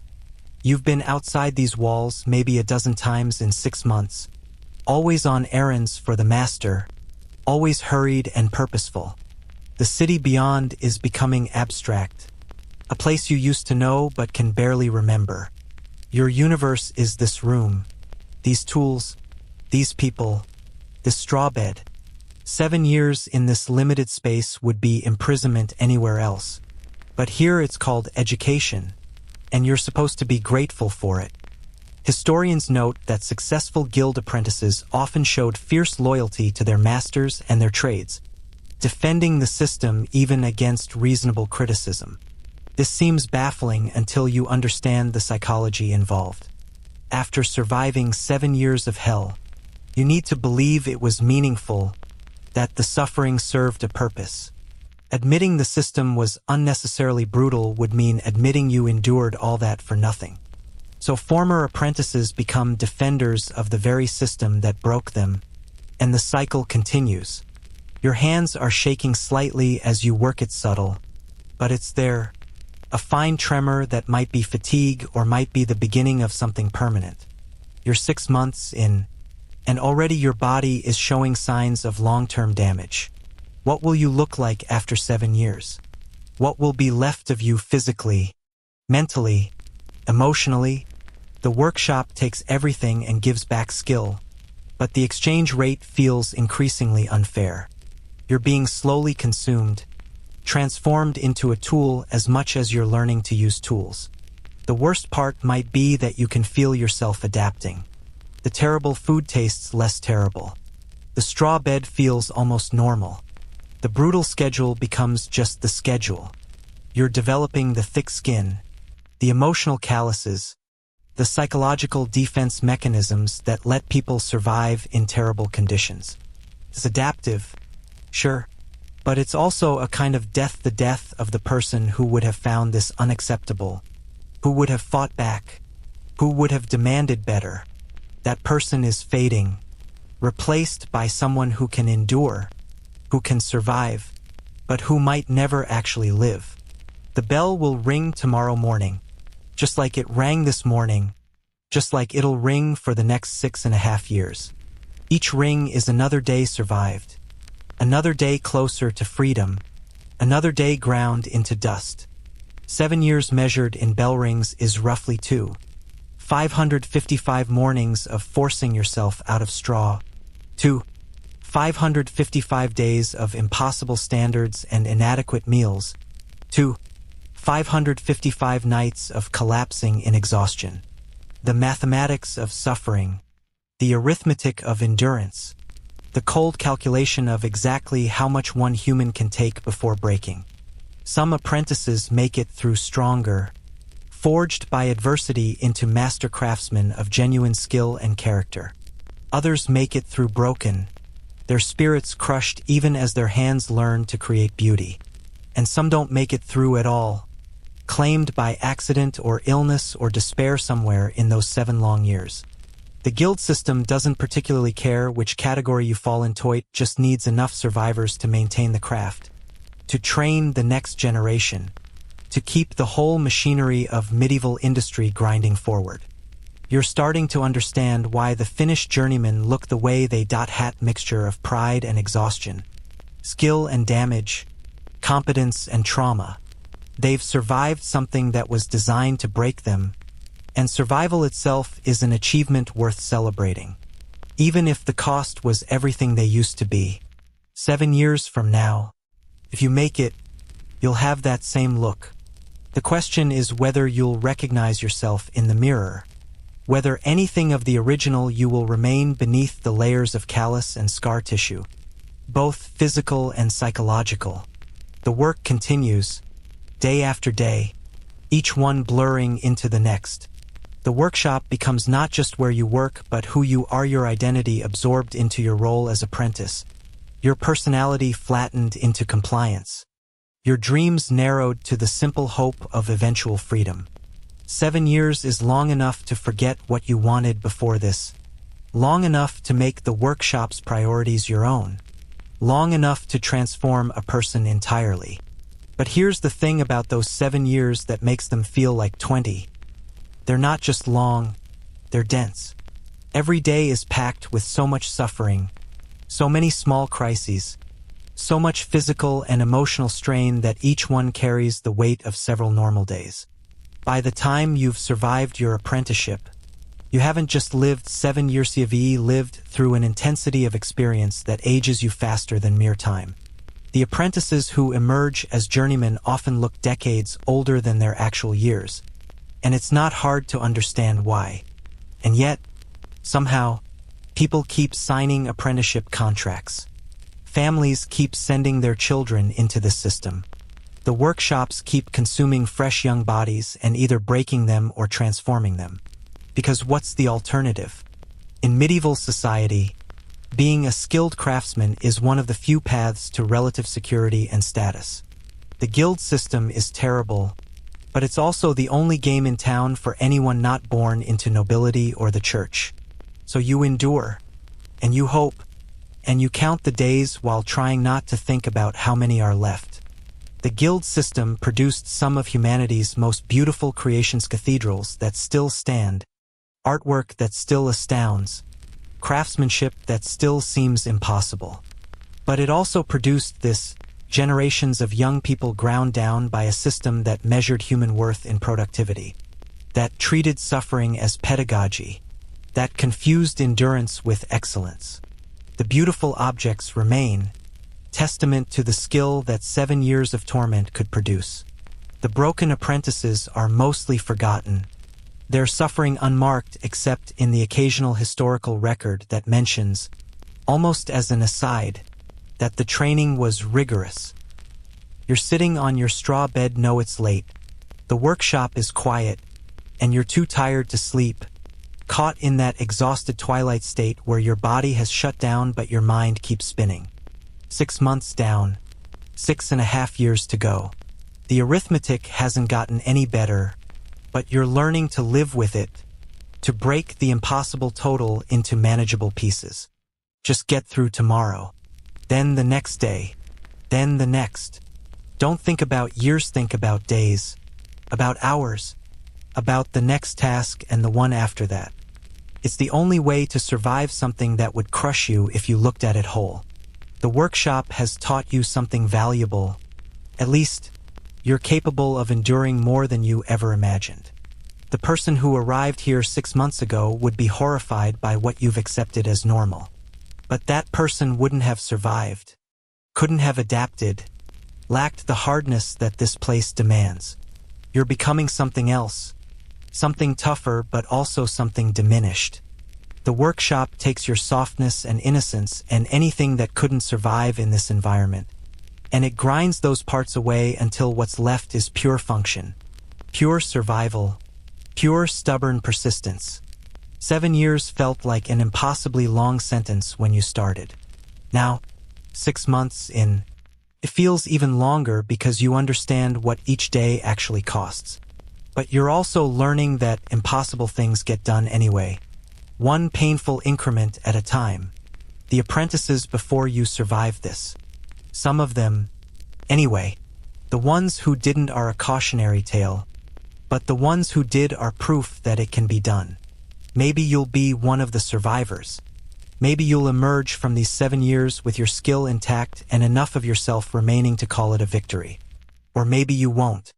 The workshop doesn't particularly care either way. It'll take what it needs from you and move on to the next apprentice, the next 7 years, the next transformation or destruction. The bell will ring soon, too soon, always too soon, and another day will begin. And then another, and another, until 7 years have somehow passed and you're standing in the guild hall presenting your masterpiece. Assuming you make it that far. The workshop has taught you to survive. But survival isn't the same as living, and competence isn't the same as fulfillment. And making it through doesn't mean you've won anything except the right to continue existing in a system that will never quite stop grinding you down. But tonight, in this quiet moment before sleep finally takes you, you're still here, still breathing, still intact, still moving forward through time that feels elastic and infinite and yet somehow also rushing past. 6 months survived. 2,005 days to go.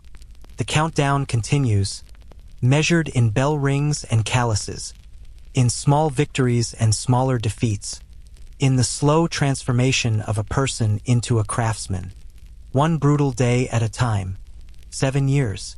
It's not just a duration, it's a journey, a trial, a forge that either tempers you into something stronger or breaks you into pieces. The medieval guild system understood this, built its entire structure around it, used the slow crush of time and suffering to create the craftsmen that built their world. Whether that was worth the cost is a question each apprentice has to answer for themselves. Somewhere in the long nights on a straw bed, counting the days until freedom or death, whichever comes first. The workshop is quieter now, settling into the deep stillness of late night. Your breathing is slowing, matching the rhythm of the building itself, those gentle creaks and sighs of old wood and stone, the whisper of wind through narrow windows, the distant sound of the city beyond these walls. Your body is finally releasing its grip on the day's tension, muscles softening, thoughts drifting like dust motes in moonlight. You made it through. That's what matters in the end, isn't it? You survived the bell, the work, the hunger, the cold, the impossible standards, and the grinding hours. Tomorrow will come. Tomorrow always comes in the workshop, but for now, there's this moment of rest, this small piece carved out of hardship. Your hands, calloused and aching, lie still. Your eyes, strained from inadequate light, close gently. The straw beneath you feels almost soft now. Or maybe you're just too tired to notice its roughness anymore. 7 years is a long time, but it's also just a collection of moments like this, one quiet endings to difficult days. Small survivals that add up to something larger. The apprentices who came before you made it through by doing exactly what you're doing now. Surrendering to sleep, trusting that morning will bring the strength to face another day. Believing that even impossible things end eventually. The workshop fades around you, the sharp edges softening in the darkness. The tools lose their menace, becoming mere shapes in shadow. The workbench that demanded so much transforms into just another piece of furniture in a room that's becoming, for these few hours at least, simply a place to rest. Your breath deepens, your heartbeat slows, and the medieval world with all its hardships recedes like a tide going out. Sleep comes gently now, wrapping around you like the blanket you've pulled close. Somewhere in the distance, a church bell marks the hour, but you're already drifting beyond its reach, beyond the workshop, beyond the 7 years that stretch ahead. For now, there's only this, the quiet, the dark, the blessed relief of rest. Tomorrow's bell will ring when it rings. Tonight, you sleep, and in that sleep, perhaps you dream of better things, of the skilled hands you're slowly becoming, of the beautiful works you might someday create, of the person you'll be when this is all finally over. The workshop has taken much from you, but it hasn't taken everything. Not yet. Not while you can still dream. Rest now. The medieval world will keep turning without you for these few precious hours. The guild system will still be there in the morning, ancient and immovable, but so will you, still here, still breathing, still moving forward. One day at a time, one night of rest at a time, one small survival leading to another. The workshop settles into perfect stillness around you, holding you in its ancient stones and timber, keeping watch through the dark hours. And you, apprentice, you sleep at last, deeply and dreamlessly, gathering strength for whatever comes next in this long, strange journey through medieval craft and time. Sweet dreams, my friend. You've earned them.